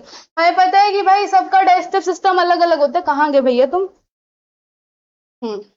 ठीक है, हमें पता है सबका डाइजेस्टिव सिस्टम अलग अलग होता है। अच्छा, मैं बात बताऊं, ठीक है, जो हमारे कार्निवोरस होते हैं, ठीक है, और जो हर्बीवोरस होते हैं, हर्बीवोरस मतलब कि काऊ हो गया, बफेलो हो गया, डियर हो गई, इनकी इंटेस्टाइन ना हमारी जो उनकी इंटेस्टाइन होती है, काऊ की, बफेलो की और हमारे डियर्स की, ठीक है, उनकी जो इंटेस्टाइन होती है ना बहुत लंबी होती है, ठीक है, हम लोग के उससे भी ज्यादा लंबी होती है इन कंपेरिजन टू कार्निवोरस। वो बहुत लंबी होती है, इसलिए लंबी होती है क्योंकि वो हमेशा प्लांट खाते हैं, ठीक है, प्लांट खाते हैं, ग्रास खाते हैं, और प्लांट कंटेन सेलुलोज, ठीक है, प्लांट की सेलुलोज से बनी होती है, प्लांट कंटेन सेलुलोज, और सेलुलोज को डाइजेस्ट होने में ज्यादा समय लगता है, इसीलिए ऊपर से ही मतलब के ऊपर मतलब गॉड ने ही उनकी जो इंटेस्टाइन है वो बड़ी बना के भेजी है, लंबी बना के भेजी है, ठीक है। तो ये क्वेश्चन आ सकता है कि why herbivores have long intestine then in comparison to carnivores, ठीक है। तो आप ऐसे ही लिखोगे कि दे हैव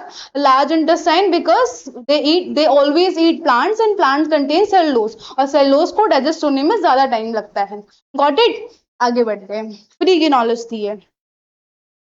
चलो ओके, सिंगल सेल ऑर्गेनिज्म की बात करें भाई, सिंगल सेल कौन होता है भाई? हमारी अमीबा दीदी सिंगल सेल है, और हमें पता है, हमने पढ़ा है 9th क्लास में कि भाई सिंगल सेल हमेशा अपना जीवन सिंगल रह के निकाल सकता है, ठीक है। ऐसा नहीं है कि अगर सिंगल सेल है तो जल्दी मर जाएगा और मतलब सर्वाइव नहीं कर पाएगा, खाना नहीं खा पाएगा। भाई सिंगल सेल भी बहुत कुछ कर सकते हैं। हाँ, इंसान अकेला नहीं रह सकता है, लेकिन एक सिंगल सेल अकेली रह सकती है अगर सिंगुलर ऑर्गेनिज्म की बात करें, ठीक है।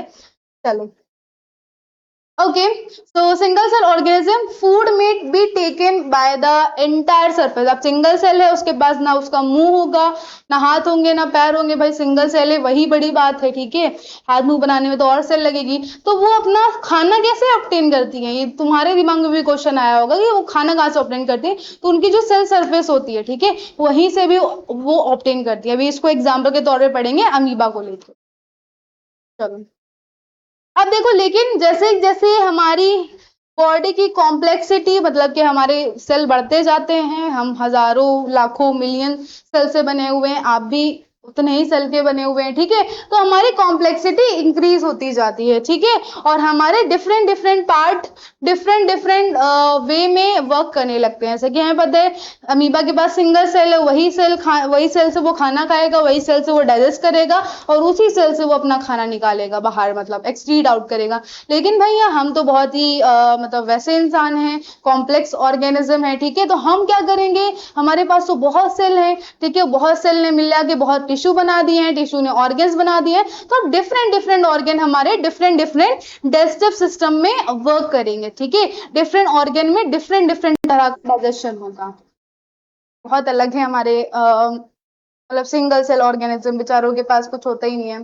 चलो, अब देखना है भाई ऐसा कैसे होता है, ऐसा ऐसा होता है कि फॉर एग्जांपल अगर अमीबा की बात करें तो उनकी फिंगर लाइक ऑब्जेक्शन, मतलब फिंगर लाइक एक्सटेंशन होता है, मतलब कि कुछ फिंगर लाइक उनके पास पैर होते हैं, ठीक है, जिनको फॉल्स फुट भी बोलते हैं, ठीक है, उसको बोला जाता है सूडोपोडिया। अब ये सूडोपोडिया का क्या रोल है, तो भैया इनके जो फिंगर लाइक वो होते हैं, एक्सटेंशंस होते हैं, उनको बोलते हैं सूडोपोडिया। देखो यहाँ पर सेल सरफेस से प्रेजेंट होते हैं, यहाँ पर दिया मैंने भी फालतू में लिख दिया उधर, ठीक है, सूडोपोडिया। अब ये सूडोपोडिया क्या करते हैं, सूडोपोडिया की हेल्प से ही वो अपना खाना अंदर लेते हैं, ठीक है, मतलब के फिंगर लाइक ऑब्जेक्शन होते हैं, मतलब होते नहीं है फिंगर की तरह, लेकिन बताया गया है, ठीक है। तो सूडोपोडिया की हेल्प से वो खाना अपना क्या करते हैं, एनगल्फ करते हैं, अंदर लेते हैं, ठीक है, समझ में आ गया। जैसे कि अभी देखो यहाँ पर डायग्राम बन के आएगा, ये देखो, ठीक है, ये हमारे हैं इनके सूडोपोडिया। ओके, ये देखो यहाँ पर है सूडोपोडिया, इसकी हेल्प से उसने अपना फूड ऐसे ऐसे करके एनगल्फ लिया, फूड को ऐसे हग किया, देन उसको अपना ऐसे एनगल्फ कर लिया। चलो, एनगल्फ मतलब निगलना होता है।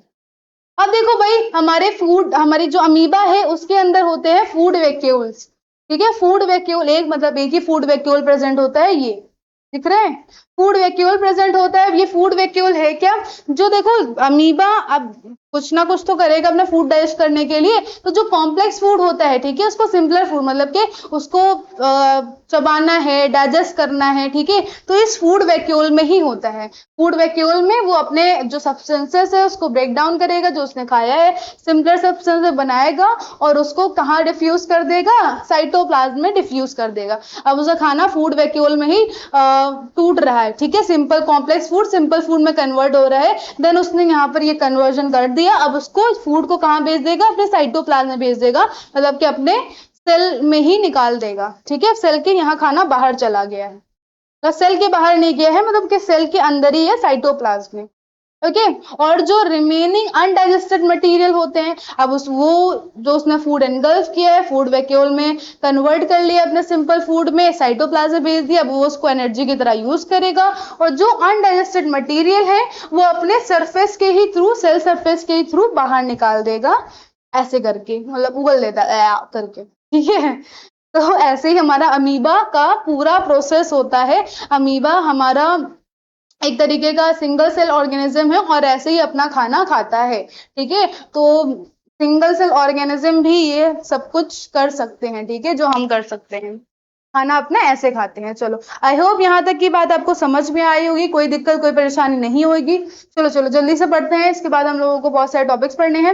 न्यूट्रिशन इन ह्यूमन बींग्स, हमारी बात आ गई है, हमारे में न्यूट्रिशन कैसे होता है, हम कैसे खाते हैं, खाना कैसे डाइजेस्ट होता है, कौन से पार्ट में कहाँ कहाँ क्या क्या डाइजेस्ट होता है, ये सारी चीजें पढ़नी है, और ये सारी चीजें बहुत ही ज्यादा इंपॉर्टेंट है। चलो पढ़ते हैं आगे। और मैं आशा करती हूँ कि आप लोगों ने अपनी नोटबुक्स निकाल के नोट्स बनाना शुरू कर दिए हैं।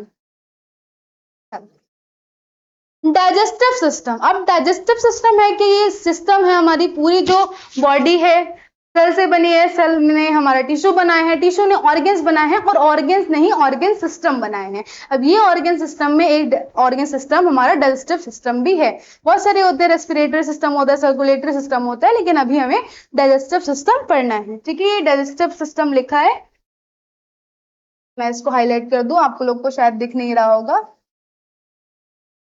Digestive system. और अगर मैं आप लोगों को लग रहा है मैं बहुत धीरे धीरे पढ़ा रही हूँ तो अपनी वीडियो को 1.5x और 2x में भी लगा सकते हैं। चलो, ओके। तो हमारे डाइजेस्टिव सिस्टम को हम लोगों ने दो पार्ट में डिवाइड किया है। वो दो पार्ट में ही डिवाइड होते हैं, मतलब कि एलिमेंट्री कैनाल ये आपस में कनेक्टेड होते हैं, डाइजेस्टिव ग्लैंड और एलिमेंट्री कैनाल, लेकिन इसको अलग अलग, इनके अलग अलग फंक्शन है, तो हम लोगों ने इनको अलग अलग डिवाइड करके पढ़ा है। ठीक है, पहला होता है एलिमेंट्री कैनाल, दूसरा होता है डाइजेस्टिव ग्लैंड। ठीक है, तो digestive system contains two part, एक पार्ट होता है एलिमेंट्री कैनाल का, एक पार्ट होता है डाइजेस्टिव ग्लैंड्स का।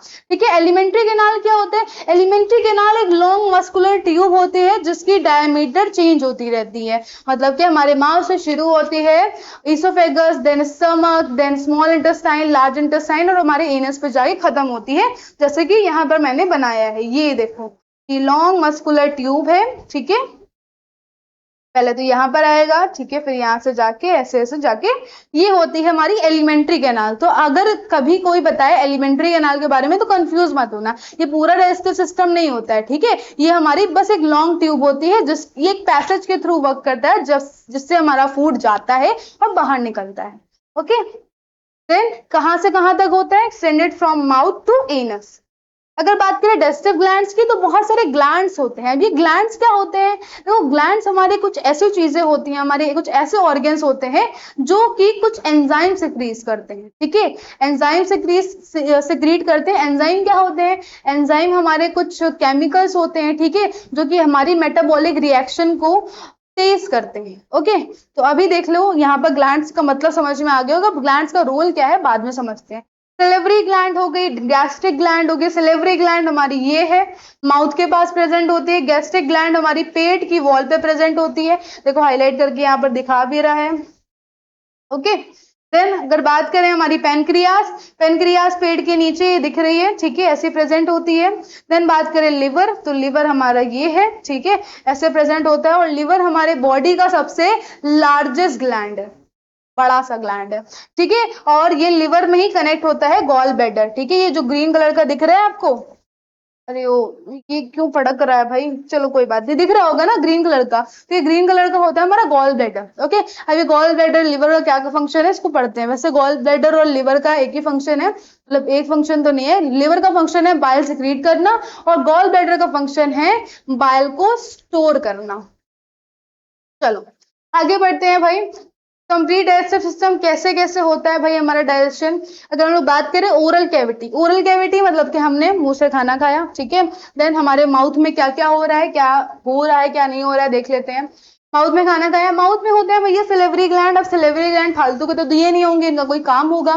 तो सिलेवरी ग्लैंड का क्या काम होता है? सिलेवरी ग्लैंड रिलीज करते हैं सिलेवरी अमाइलेज, मतलब कि सलाइवा रिलीज करते हैं। Saliva contain salivary amylase. अब देखो जान लेते हैं भाई होता क्या है। ठीक है, सिलेवरी ग्लैंड है, देन इसको बोलते हैं ईसोफेगस, ये जो लॉन्ग, इसको फूड पाइप भी बोलते हैं। ठीक है, ईसोफेगस म्हणजे फूड पाइप,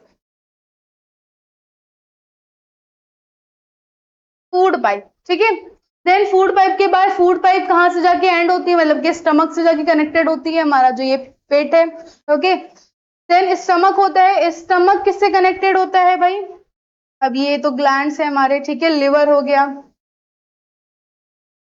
यार, चलो, देन गॉल ब्लैडर हो गया, ओके, देन पेनक्रियाज हो गई, देन उसके बाद आता है स्टमक के बाद स्मॉल इंटेस्टाइन। ठीक है, स्मॉल इंटेस्टाइन, और small intestine is connected to large intestine. अब ये लार्ज ऐसे इंटेस्टाइन होके ये एनस आता है, यहाँ पर ही मतलब कि हमारा डाइजेशन खत्म होता है, मतलब खत्म क्या, हमारा फूड एक्सक्रीट आउट होता है। चलो, तो अब देखो भाई होता क्या है यहाँ पर, पूरा डाइजेस्टिव सिस्टम आपको बिल्कुल ऐसे ही डायग्राम बनाना है। डाइजेस्टिव सिस्टम म्हणजे पूरा एलिमेंट्री कैनाल और डाइजेस्टिव ग्लैंड साथ में। ठीक है, तो आपको अगर एग्जाम में कहीं पूछा जाए कि draw a well label diagram of digestive system, तो पूरा ये सिस्टम बनाएंगे विद इट्स ग्लैंड। ठीक है, सारी ग्लैंड्स के साथ बनाएंगे, लिवर भी बनाएंगे, पैनक्रियाज भी बनाएंगे, सिलेवरी ग्लैंड भी बनाएंगे, सब कुछ बनाएंगे। ठीक है, चलो, तो इसको याद रखना और इसको सुंदर सा डायग्राम की प्रैक्टिस करते रहना घर पे। ओके, आगे बढ़ते हैं। तो फिलहाल डायग्राम था, लेकिन होता क्या है भाई डाइजेस्टिव सिस्टम में। देखो हमारे डाइजेस्टिव सिस्टम या फिर किसी और के डाइजेस्टिव सिस्टम, तुम्हारे किसी मतलब किसी की बात करें, डाइजेस्टिव सिस्टम का काम क्या होता है। तो डाइजेस्टिव सिस्टम हमारे कॉम्प्लेक्स फूड को सिंपल फूड में कन्वर्ट करता है। कॉम्प्लेक्स फूड बोले तो मतलब कि जो इजी डाइजेस्टेड नहीं होते हैं, ठीक है, मतलब कि जो इजी डाइजेस्ट करने लायक नहीं होते हैं, वैसे फूड को किसमें कन्वर्ट करता है, डाइजेशन लाइक फूड में कन्वर्ट करता है। ओके, देन जैसे कि बात करो कॉम्प्लेक्स फूड, हमारा कार्बोहाइड्रेट, स्टार्च हो गए, फैट्स हो गए, प्रोटीन्स हो गए, ठीक है। अब उसमें कौन कौन से हमारी बॉडी में, ये हमारी बॉडी की बात हो रही है, ठीक है, एनिमल्स की बॉडी की बात हो रही है। तो ये जो हमारी बॉडी की और एनिमल्स की बॉडी में कौन से फूड किसमें किसमें कन्वर्ट होते हैं, बहुत अच्छा सुंदर सा चार्ट बनाया है। इसकी फोटो चाहे तो क्लिक कर लो, स्क्रीनशॉट ले लो, कुछ भी कर लो, ठीक है। फिर स्टार्च किसमें कन्वर्ट होता है भाई, ब्रोकन डाउन होता है सिंपल फूड में ग्लूकोज, ठीक है, हमेशा याद रखना। कार्बोहाइड्रेट्स या फिर स्टार्च किसमें कन्वर्ट होता है हमारा, ग्लूकोज में, ठीक है। फैट्स किसमें कन्वर्ट होता है, फैटी एसिड में। और प्रोटीन्स हमेशा किसमें कन्वर्ट होता है, कौन सिंपल फूड में, अमीनो एसिड्स में, ठीक है। मैं हट जा रही हूँ, स्क्रीनशॉट ले लो, बढ़िया सा, बड़ी मेहनत से बनाया है मैंने। चलो आगे बढ़ते हैं, इसको हमेशा याद रखना ये चार्ट को। चलो डाइजेस्टिव सिस्टम, अब भाई जो हमारा ओके, अब देखो यहाँ पर हमने माउथ की बात नहीं की है, पहले माउथ की बात कर लेते हैं। चलो, तो यहाँ पर हमारे होती है माउथ कैविटीज को, पीछे जाते हैं, डायग्राम के थ्रू अच्छे समझ में आएगा। देखो यहाँ पर होती है हमारी बकल कैविटी, ठीक है। बकल कैविटी में होते हैं कुछ टीथ, ये हमारी बात याद रखने वाली है। बकल कैविटी में होती है सबसे पहले तो टीथ, ठीक है। अब ये टीथ क्या करती है, टीथ का काम होता है खाने को ग्राइंड करना। जो हमने फूड लिया है भाई, इतना बड़ा सेब लिया है, सेब को ऐसे ही खा लेंगे क्या, जाएगा ही नहीं अंदर। तो सेब को तोड़ने का काम, ग्राइंड करने का काम, ठीक है, छोटे छोटे पीसेस में कन्वर्ट कर देता है। तो सबसे पहले टीथ का ये काम है। फिर दूसरी चीज आती है हमारी हमारी टंग। क्या आती है, टंग, टीथ एंड टंग। अब ये टंग क्या करती है भाई, हमें पता है टंग हमारी स्पैचुला की तरह काम करती है। स्पैचुला मतलब कि ऐसे कि आप कढ़ाई में कोई सब्जी बनाते हो, उसको चलाते हो पैन में, ठीक है, वैसे ही हमारा ये टंग काम करती है। टंग क्या करती है, खाने को चलाती है, ठीक है, खाने को इधर से उधर मूव करवाती है, इधर से दांत लेके उधर से दांत तक लेके जाती है, ठीक है। देन हमारे माउथ में एक और चीज प्रेजेंट होती है, नोन एज सिलिवरी ग्लैंड्स, ठीक है। सिलिवरी ग्लैंड क्या रिलीज करते हैं, सलाइवा। इसको ध्यान से देखो, सिलिवरी ग्लैंड सलाइवा रिलीज करते हैं, और सलाइवा कंटेन सिलिवरी अमाइलेज। क्या कंटेन करते हैं, सिलिवरी अमाइलेज। अब ये सिलिवरी अमाइलेज किस बला का नाम है भाई, तो ये सिलिवरी अमाइलेज होते हैं एक एंजाइम जो सलाइवा कंटेन करता है, और यही सिलिवरी अमाइलेज हमारा कॉम्प्लेक्स शुगर को सिंपल शुगर में कन्वर्ट करता है, ठीक है। मतलब कि हमारे कार्बोहाइड्रेट्स को किस में कन्वर्ट करता है, स्टार्च में कन्वर्ट करता है, याद रखना, ठीक है। Salivary amylase always convert carbohydrates into starch. अब देखो कैसे पता चल रहा है हमें ये। अब जैसे कि आप रोटी खाते हो, ठीक है, ब्रेड खाते हो, तो ब्रेड जब हमारे सलाइवा कांटेक्ट में आती है तो मीठी मीठी लगती है, ठीक है। इसीलिए हमें ब्रेड हमेशा मीठी मीठी लगती है कि हमारा जो सलाइवा है उसमें सलेवरी अमाइलेज प्रेजेंट है, और वही सलेवरी अमाइलेज हमारे कार्बोहाइड्रेट को स्टार्च में कन्वर्ट कर देता है, मतलब कॉम्प्लेक्स शुगर को सिंपल शुगर में कन्वर्ट कर देता है, ठीक है। तो ये क्या होता है भाई, इससे क्या होता है, हमारे ब्रेड स्वीट स्वीट लगता है। स्टार्च इज ऑलवेज मतलब लिटिल स्वीट, ठीक है, तो इसीलिए हमारा ब्रेड स्वीट लगता है। और ये क्वेश्चन बहुत इंपॉर्टेंट क्वेश्चन है, ये आता भी है कि why bread and roti is always state sweet, ठीक है। तो because of salivary amylase, saliva में सिलिवरी अमाइलेज प्रेजेंट होता है, इसी के वजह से। याद रखना, भूल मत जाना, परदेसी मेरे यारा भूल ना जाना। चलो आगे बढ़ते हैं। ओके, तो ये वाला चार्ट तो हम लोगों ने पढ़ लिया था। आगे बढ़ते हैं कि अब भाई माउथ से होके फिर वो जाएगा कहाँ, ठीक है। अब माउथ में क्या हो रहा है, माउथ में किसका डाइजेशन हो रहा है, याद रखना कार्बोहाइड्रेट का डाइजेशन हो रहा है, ठीक है। अब ये माउथ से होके जाएगा कहाँ, माउथ में पार्टली डाइजेस्ट हो गया है फूड, देन जाएगा ईसोफेगस में, ठीक है। अब ये होती है लॉन्ग ट्यूब, ईसोफेगस बोले तो लॉन्ग ट्यूब, ये दिख रही है, देखो 4 सेकंड के लिए आएगी फिर चली जाएगी, ये देखो, अरे यार आओ, ये ठीक है, लॉन्ग ट्यूब होती है। अब इसमें हो क्या रहा है भाई, इसमें हो रहा है रिदमिक कॉन्ट्रैक्शन। ठीक है, फूड जो हमने खा लिया है, फूड का बन गया है बोलस। ठीक है, अब ये बोलस जाएगा कहाँ, ये बोलस जाएगा हमारे फूड पाइप के नीचे, फूड पाइप से जाएगा स्टमक में। ठीक है, तो स्टमक तक ले जाने का काम हमारा ईसोफेगस करता है। अब ये ईसोफेगस में फूड जाता कैसे है, देखो ईसोफेगस में होता है मसल कॉन्ट्रैक्शन। ठीक है, जैसे कि आपने कभी देखा होगा पानी, पौधों को पानी वगैरह डालो, ठीक है, तो ट्यूब से डालते हो, पाइप से, वो हमारी रबड़ जो होती है, ठीक है, उससे डालते हो, तो उसमें जब पानी जाता है तो उसमें के बीच में भी ऐसे ऐसे कॉन्ट्रैक्शन होता है। ठीक है, तभी हमारा जो पानी होता है वो आगे बढ़ता है। ओके, तो फूड को आगे बढ़ने के लिए भी कोई मूवमेंट चाहिए, तो वो मूवमेंट करता है हमारा ईसोफेगस। ठीक है, ईसोफेगस देखो ऐसे मूवमेंट करता है, मसल कॉन्ट्रैक्ट करती है, रिलैक्स करती है, कॉन्ट्रैक्ट करती है, रिलैक्स करती है, जिसके थ्रू हमारा फूड कहाँ जाता है, नीचे जाता है, स्टमक के थ्रू। और ये मूवमेंट को क्या बोलते हैं भैया लोग, भूलना नहीं मेरे, पेरिस्टाल्टिक मूवमेंट। क्या बोलते हैं, पेरिस्टाल्टिक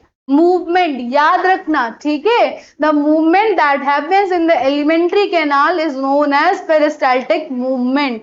याद रखना, ये ऐसा मूवमेंट है जिसके थ्रू हमारा फूड ट्रेवल करता है all over the alimentary canal. बहुत गर्मी हो रही है, प्यास भी लग रही है, बी हाइड्रेटेड, पानी पीते रहे, इट्स जस्ट अ रिमाइंडर।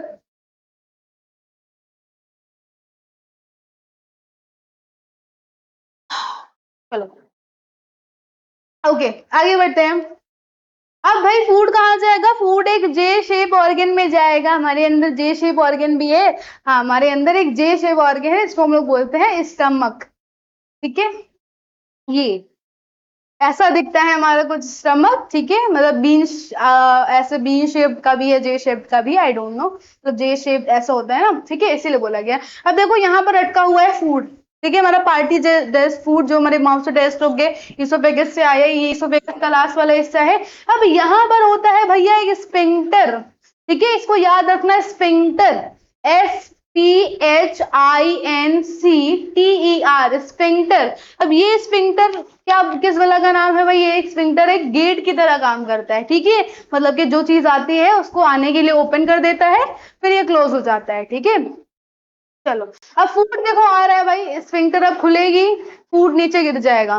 ठीक है, देन ये फूड पहुंच गया स्टमक में। अब स्टमक में कौन सी ग्लैंड प्रेजेंट होती है, गैस्ट्रिक ग्लैंड। कौन सी प्रेजेंट होती है, गैस्ट्रिक ग्लैंड। अब ये गैस्ट्रिक ग्लैंड्स करेंगे क्या, ठीक है, तो गैस्ट्रिक ग्लैंड्स हमारी 3 गैस्ट्रिक जूसेस रिलीज करेंगी। ठीक है, गैस्ट्रिक जूसेस, कौन कौन से 3 गैस्ट्रिक जूसेस, ये गैस्ट्रिक ग्लैंड है। अब उसने फूड को डाइजेस्ट करने के लिए 3 तरीके की गैस्ट्रिक जूसेस रिलीज कर रहे हैं। ठीक है, पहला जूस है भाई हमारा HCl। क्या नाम है, HCl। ठीक है, हाइड्रोक्लोरिक एसिड। ये हाइड्रोक्लोरिक एसिड पेट में क्या कर रहा है, अभी देखते हैं क्या कर रहा है। तो ये जो हाइड्रोक्लोरिक एसिड है, ये क्या काम करता है, ये जो फूड में जितने भी जर्म्स होते हैं उनको किल करता है भाई। अगर ये ऐसा नहीं करेगा तो हमारे आगे जो हमारी सेंसिटिव पार्ट है, स्मॉल इंटेस्टाइन, लार्ज इंटेस्टाइन, उनको नुकसान पहुंचा सकते हैं जर्म्स, और इंसान अपनी उम्र के पहले ही चला जा सकता है। ठीक है, तो ये पहले फूड के जर्म्स को किल करते हैं, और ये बहुत ही ज्यादा एसिडिक होते हैं, बहुत ही ज्यादा, 7 से भी ज्यादा इसका pH होता है। ठीक है, देखो जर्म्स को किल किया तो बहुत गंदा था। ठीक है, then it's also create acidic condition. ठीक है, अब ये एसिडिक कंडीशन क्यों मेंटेन करी जा रही है, क्योंकि ये प्रोटीन के डाइजेशन के लिए बहुत जरूरी है। ठीक है, तो HCl के फंक्शन याद रखना, firstly it will kill the germs. ठीक है, and then secondly it will create an acidic medium, जो कि प्रोटीन के डाइजेशन के लिए बहुत ही ज्यादा जरूरी है। ठीक है, चलो आगे बढ़ते हैं बिना किसी बकवास के। ओके, देन HCl का फंक्शन, HCl का काम पता चल गया। Then second juice is pepsin. Pepsin क्या करेगा, पेप्सिन प्रोटीन का डाइजेशन करेगा। ठीक है, देन ये प्रोटीन को डाइजेस्ट करेगा, पार्शियली प्रोटीन हमारा स्टमक में ही डाइजेस्ट होता है, इसको याद रखना। ओके, यहाँ पर देखो मैंने दिया भी गया है कि प्रोटीन पे पेप्सिन कैसे रिएक्ट करेगा।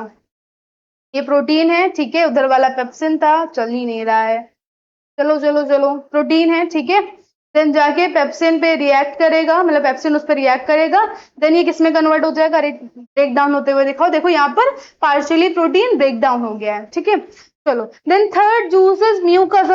म्यूकस का क्या काम है? म्यूकस हमारे स्टमक में रिलीज होता है और वो हमारे स्टमक की वॉल पर जाकर स्टिक हो जाता है, जिससे कि जब HCl रिलीज हो तो HCl से हमारा पेट की जो वॉल है वो जल ना जाए। ठीक है, पेट की जो वॉल है, आउटर लेयर है, वो जल ना जाए, इसीलिए हमारा म्यूकस रिलीज होता है HCl के एसिडिक मीडियम से हमारे पेट को बचाने के लिए। ठीक है, चलो मतलब HCl बोले तो शक्ति कपूर, और जो म्यूकस है हमारा वो है गोविंदा। ठीक है, चलो आगे बढ़ते हैं। आगे क्या होता है भाई, ये देखो म्यूकस और HCl का फंक्शन। तो पार्टली डाइजेस्ट हमारा फूड यहीं पर होता है, कहाँ पर? स्टमक में। ठीक है, तो स्टमक में पार्शियली डाइजेशन, मतलब मेन डाइजेशन हमारा स्टमक में ही होता है। अब स्टमक से खाना कहाँ जाएगा भाई? स्मॉल इंटेस्टाइन की तरफ जाएगा। अब यहाँ पर भी एक स्फिंक्टर प्रेजेंट होता है। स्फिंक्टर मतलब बोले तो एक गेट की तरह। ठीक है, अब देखो खाना जब आया है स्टमक में, अब स्टमक में ड्यू टू द ग्रेविटी वो नीचे भी तो जा सकता है, तो भाई नहीं, स्फिंक्टर कहता है रुको, हम रोक के रखें। ठीक है, ऐसे टिका रहता है। ओके कि हाँ तुम डाइजेशन का काम कर लो, जब तुम्हें नीड लगे डाइजेशन हो गया है तो हमें बता देना, नीचे ले जाएंगे। ठीक है, तो यहाँ पर ये प्रेजेंट होता है स्फिंक्टर, ये भी और ये भी, जिससे फूड हमारा ईसोफेगस से स्टमक में आ रहा था, ये एक स्फिंक्टर है, और यहाँ पर एक स्फिंक्टर है जिससे कि हमारा फूड से खाना इंटेस्टाइन की ओर जाता है। चलो आगे बात करते हैं। आगे क्या होता है भाई, हमारा फूड एग्जिट ले चुका है। ठीक है, regulated by the muscle called sphincter muscle, जिसके बारे में हम लोग बहुत डिस्कस किया, बाद में बता रहा है ये। चलो बाद में देखते हैं उसको। आगे बढ़ते हैं, आगे बढ़ते हैं बिना किसी बकवास के। देन फूड स्मॉल इंटेस्टाइन में जाता है, स्मॉल इंटेस्टाइन में गिरते हुए दिखाया है, स्टमक का लास्ट वाला पार्ट है, देन ये स्मॉल इंटेस्टाइन है, और ये घबराओ नहीं, ये क्या है? हमारा पेनक्रियाज है। ठीक है, और वो जो हरी हरी आ रही है वो गॉल ब्लैडर की मतलब गॉल ब्लैडर का वो पाइप है। ठीक है, चलो डाइजेस्टिव सिस्टम। स्मॉल इंटेस्टाइन हमारा लॉन्गेस्ट पार्ट होता है एलिमेंट्री कैनाल का। याद रखना, एलिमेंट्री कैनाल का सबसे लंबा पार्ट क्या होता है भैया? Small intestine. ठीक है, देन ये कहाँ पर कॉम्पैक्ट होता है, मतलब कॉम्पैक्टली फिटेड होता है। ठीक है, ऐसे ऐसे ऐसे गुचुड़ मुचुड़ होके, मतलब कॉइल्ड फॉर्म में कहाँ पर फिट होता है? स्टमक के अंदर, मतलब सॉरी स्टमक के नीचे। ठीक है, हमारी बेली में, बेली हमारी ये है ना, बेली, बेली फैट सबके होगा, मतलब बहुत सारी जनताओं के हो गए बेली फैट मोमोज खा खा के। ठीक है, तो ये हमारी बेली में होता है, एक्सटेंसिव कॉइल होता है। ठीक है, ये देखो हमारी बेली स्मॉल इंटेस्टाइन है। अब ये लॉन्गर देन लार्ज इंटेस्टाइन होता है, लेकिन इसको स्मॉल इंटेस्टाइन क्यों बोलते हैं? क्योंकि मतलब अगर ये लॉन्ग है भाई लार्ज इंटेस्टाइन से भी, और सबसे बड़ा एलिमेंट्री का कैनाल है, तब भी इसका नाम स्मॉल इंटेस्टाइन क्यों है? क्यों गद्दारी, क्यों मतलब कि किया गया है इसके साथ, ऐसा नाइंसाफी क्यों की गई है? तो ऐसी नाइंसाफी इसलिए बोली की गई है क्योंकि इसका डायमीटर, ठीक है, बहुत छोटा होता है। अरे तुम कहाँ पर आ गए? इसका डायमीटर होता है बहुत ही छोटा। ठीक है, तो याद रखना हमारे जो स्मॉल इंटेस्टाइन है उसका डायमीटर बहुत छोटा होता है और लार्ज इंटेस्टाइन का डायमीटर बड़ा होता है, इसलिए हम लोग स्मॉल इंटेस्टाइन को स्मॉल इंटेस्टाइन बोलते हैं। ठीक है, यहां तक की बात याद रखो और चलो आगे बढ़ते हैं। Carbohydrate, fats and proteins fully digest small intestine में ही होते हैं। स्मॉल इंटेस्टाइन का मेन फंक्शन होता है भाई चीजों को, जो खाना आप खा लिया है उसको एब्जॉर्ब करना। हम लोगों ने पढ़ा है हमारी होलोजोइक के स्टेप में कि हमारा जो खाना होता है वो एब्जॉर्ब होता है। कहाँ पर एब्जॉर्ब होता है? स्मॉल इंटेस्टाइन में। ठीक है, इंजेशन हमने पढ़ लिया, इंजेस्ट होके फूड गया। ठीक है, डाइजेशन भी हमने पढ़ लिया है, अब होगा हमारा एब्जॉर्प्शन। एब्जॉर्प्शन हमारा कहाँ पर होता है? स्मॉल इंटेस्टाइन में ही होता है। चलो, digestion of food in the small intestine required alkaline medium. अब हमें पता है कि भैया एसिडिक मीडियम से होके आया है, अब एसिडिक मीडियम से होके आया है तो फूड भी एसिडिक हो गया होगा, उसको एल्कलाइन करने की भी जरूरत है। स्मॉल इंटेस्टाइन में एसिडिक फूड जाएगा तो स्मॉल इंटेस्टाइन के पास तो म्यूकस भी नहीं है, कौन प्रोटेक्ट करेगा? तो डाइजेस्ट होने के लिए और एब्जॉर्ब होने के लिए उसको एल्कलाइन मीडियम चाहिए होता है। अब ये एल्कलाइन मीडियम मेंटेन कौन करेगा फूड का? देख लेते हैं। तो जब स्टमक से फूड जाता है तो पहले उसको एल्कलाइन बनाया जाता है। ठीक है, स्मॉल इंटेस्टाइन पहुंचने से पहले उसको क्या बनाया जाता है? एल्कलाइन बनाया जाता है। कौन एल्कलाइन बनाते हैं? फूड जा रहा है, ठीक है, स्मॉल इंटेस्टाइन की तरफ। अब ये एल्कलाइन कौन बना रहा है? अब एल्कलाइन बना रहे हैं गॉल ब्लैडर भैया, जो आप सबके पास है लेकिन हमारे पास नहीं है, अब मेरे पास नहीं है। सही सुना आपने, मेरे पास नहीं है ये। चलो, तो ये स्मॉल इंटेस्टाइन से पहुंचने से पहले गॉल ब्लैडर भैया अपना काम करते हैं। गॉल ब्लैडर क्या करते हैं भाई, हमारा लिवर बनाता है बाइल जूस, ठीक है, लिवर बनाता है बाइल जूस। अभी बाइल जूस के फंक्शन ही पढ़ेंगे। तो बाइल जूस हमारे लिवर ने प्रोड्यूस किया, ठीक है, लेकिन जो बाइल जूस प्रोड्यूस हो रहा है वो स्टोर कहाँ हो रहा है, गॉल ब्लैडर में, ठीक है। इसका नाम है गॉल ब्लैडर, गॉल ब्लैडर नहीं, GALL, ठीक है, GALL, गॉल ब्लैडर, ठीक है। तो ये एक ऐसा ब्लैडर है जो हमारे बाइल को स्टोर करता है। अब ये बाइल को स्टोर करेगा स्मॉल इंटेस्टाइन। अब यहाँ पर बाइल का ये पाइप गया है, ठीक है, स्मॉल इंटेस्टाइन से कनेक्ट है। जैसे ही फूड, स्टमक से फूड आता है, ये बाइल क्या करता है, अपना रिलीज करता है, ठीक है। और लिवर हमारा लार्जेस्ट ग्लैंड है, इसके बारे में पढ़ा चुके हैं, बहुत लेट बताते हो भैया तुम। चलो, अब ये देखो, यहां से लिवर क्या भेज रहा है, इसको बाइल जूस भेज रहा है, ठीक है। अब गॉल ब्लैडर करेगा क्या, गॉल ब्लैडर स्टोर करके रखता है, और जब हमारे स्टमक से खाना जाता है तो गॉल ब्लैडर का फंक्शन होता है कि ये हमारे बाइल जूस को कहाँ भेजे भाई, स्मॉल इंटेस्टाइन के शुरुआती हिस्से में भेजे, ठीक है। अब ये स्मॉल इंटेस्टाइन से हमारे गॉल ब्लैडर से स्मॉल इंटेस्टाइन में गया। अब स्मॉल इंटेस्टाइन में यहाँ पर जो फूड का मीडियम है वो कैसा बन गया, एल्कलाइन बन गया। अब फूड भैया एल्कलाइन बन चुका है, ठीक है, एल्कलाइन पीएच हो गया है इसका, कोई टेंशन नहीं है। अब आगे बढ़ते हैं, चलो आगे बढ़ो, ऐसे ही आगे बढ़ना पड़ेगा।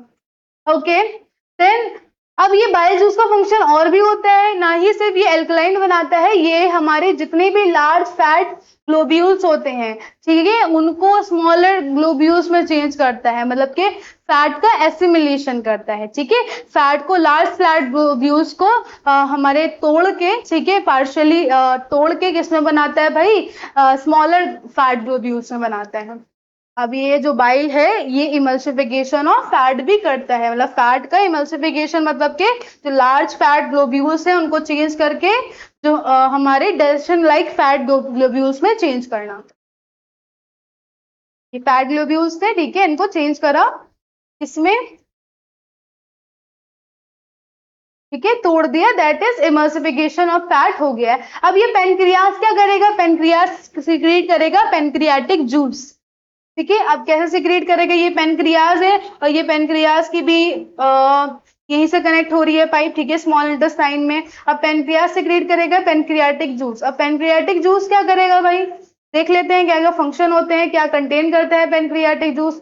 तो गॉल ब्लैडर का जो बाइल आ रहा है और जो हमारे पैनक्रियास का जितने भी जूसेस आ रहे हैं उन सब की एक कॉमन डक्ट होती है जिसके थ्रू हमारा जो जितने भी एंजाइम है, चाहे वो गॉल ब्लैडर से आ रहे हो चाहे वो पैनक्रियास से आ रहे हो, किसमें एंटर करेंगे, स्मॉल इंटेस्टाइन में एंटर करेंगे। यहाँ तक की बात आई होप आपको समझ में आ गई होगी। चलो आगे बढ़ते हैं, आगे बढ़ते हैं। पेनक्रियास जूस के पास 3 डाइजेस्टिव एंजाइम्स होते हैं। कौन कौन से डाइजेस्टिव एंजाइम्स होते हैं? पहला तो है भैया हमारा ट्रिप्सिन, ठीक है। ट्रिप्सिन क्या करता है, ट्रिप्सिन करेगा, क्या करेगा, क्या करेगा, अरे बताओ तो, एक मिनट,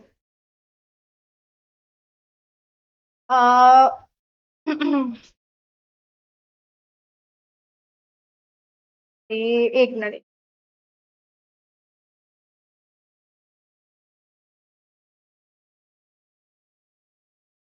तो पेनक्रियाटिक जूसेस के पास 3 डाइजेस्टिव एंजाइम्स होते हैं, ठीक है। पहला एंजाइम है ट्रिप्सिन, ठीक है। अब ट्रिप्सिन क्या करेगा, ट्रिप्सिन हमारा किसका डाइजेशन करता है ये देख लेते हैं। तो ट्रिप्सिन डाइजेस्ट करता है प्रोटीन्स को अमीनो एसिड में, ठीक है। प्रोटीन्स, अब पार्शियली डाइजेस्ट हमारा प्रोटीन कहाँ पर हुआ था, स्टमक में, ठीक है। लेकिन यहाँ पर पेनक्रियास की हेल्प से स्मॉल इंटेस्टाइन में प्रोटीन का फिर से डाइजेशन होगा और प्रोटीन का डाइजेशन होके अमीनो एसिड में चेंज होगा प्रोटीन, ठीक है। ये प्रोटीन से ट्रिप्सिन पे उसके ऊपर एक्ट किया, ठीक है, देन ब्रेक डाउन होके अमीनो एसिड बनाया। Second one is lipase. Lipase क्या करता है, lipase that is the fat, ठीक है। फैट को फैटी एसिड्स में चेंज करता है, फैट को फैटी एसिड में चेंज करता है, इसने फैट के ऊपर एक्ट किया, देन उसको फैटी एसिड में चेंज कर दिया। Then third one is pancreatic amylase, ठीक है। पेनक्रियाटिक एमाइलेज क्या करता है, इसका फंक्शन क्या होता है, पेनक्रियाटिक एमाइलेज हमारे हमेशा कार्बोहाइड्रेट को ग्लूकोज में चेंज करेगा, ठीक है। कार्बोहाइड्रेट के ऊपर एक्ट करता है, देन उनको किसमें चेंज कर देता है, ग्लूकोज में चेंज कर सकता है। याद रखना पेनक्रियास के पास 3 पेनक्रियाटिक जूस होते हैं, ठीक है। First one is trypsin, second one is lipase और third one is pancreatic amylase. इस बात को याद रखना, किसका किसका कौन कौन डाइजेशन कर रहा है वो भी याद रखना, एग्जाम में बहुत पूछा जाता है। चलो, तो भाई हमारा फाइनली कॉम्प्लेक्स जो फूड है जितना भी हो, चाहे वो कार्बोहाइड्रेट हो, फैट हो, प्रोटीन हो, सब किस में कन्वर्ट हो चुके हैं, सिंपल फूड में हो चुके हैं। दैट इज हमारा कार्बोहाइड्रेट ग्लूकोज में चेंज हो चुका है, फैट फैटी एसिड में, और प्रोटीन हमारे अमीनो एसिड में चेंज हो चुके हैं। आई होप आपको ये सारी बातें समझ में आई होगी और food completely in small intestine में डाइजेस्ट हो चुका है। ठीक है, तो हमारा फूड का कंप्लीशन ऑफ डाइजेशन कहाँ पर होता है, स्मॉल इंटेस्टाइन में होता है, इस बात को याद रखना। चलो ओके, अब डाइजेस्टेड फूड कहाँ जाएगा भाई, क्या बता रहे थे तुम, डाइजेस्टेड फूड कहाँ पर जाएगा, डाइजेस्टेड फूड जाएगा स्मॉल इंटेस्टाइन में से लार्ज इंटेस्टाइन तक। ठीक है, चलो चलो आगे बढ़ो आगे बढ़ो, अरे कहाँ जा रहे हो तुम। तो अब हमारा डाइजेस्टेड फूड कहाँ पर जाएगा भाई, स्मॉल इंटेस्टाइन से पास थ्रू होके कहाँ पर जाएगा, लार्ज इंटेस्टाइन में जाएगा। ठीक है, अब लार्ज इंटेस्टाइन में देखो यहाँ पर फूड पास हो रहा है, देन कहाँ पर जा रहा है भाई, स्मॉल इंटेस्टाइन से पास होके। हाँ, स्मॉल इंटेस्टाइन के अंदर की बात कर लेते हैं कि स्मॉल इंटेस्टाइन में क्या क्या होता है। तो स्मॉल इंटेस्टाइन में होती है भाई finger like projection, thread like projection, जिसको हम लोग बोलते हैं विलाय।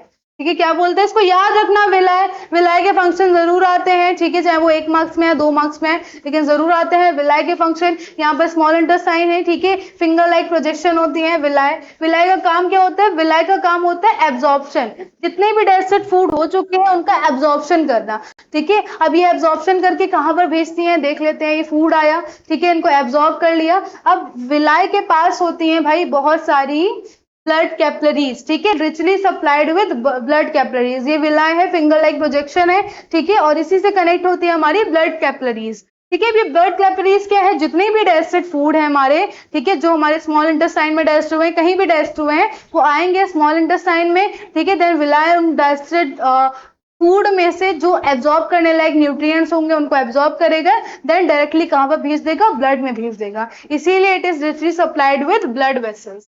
ठीक है, चलो, जो एब्जॉर्ब फूड है, ठीक है, देन वो कहां पर भेज देगा भाई, हमारे ब्लड वेसल्स में भेज देगा। चलो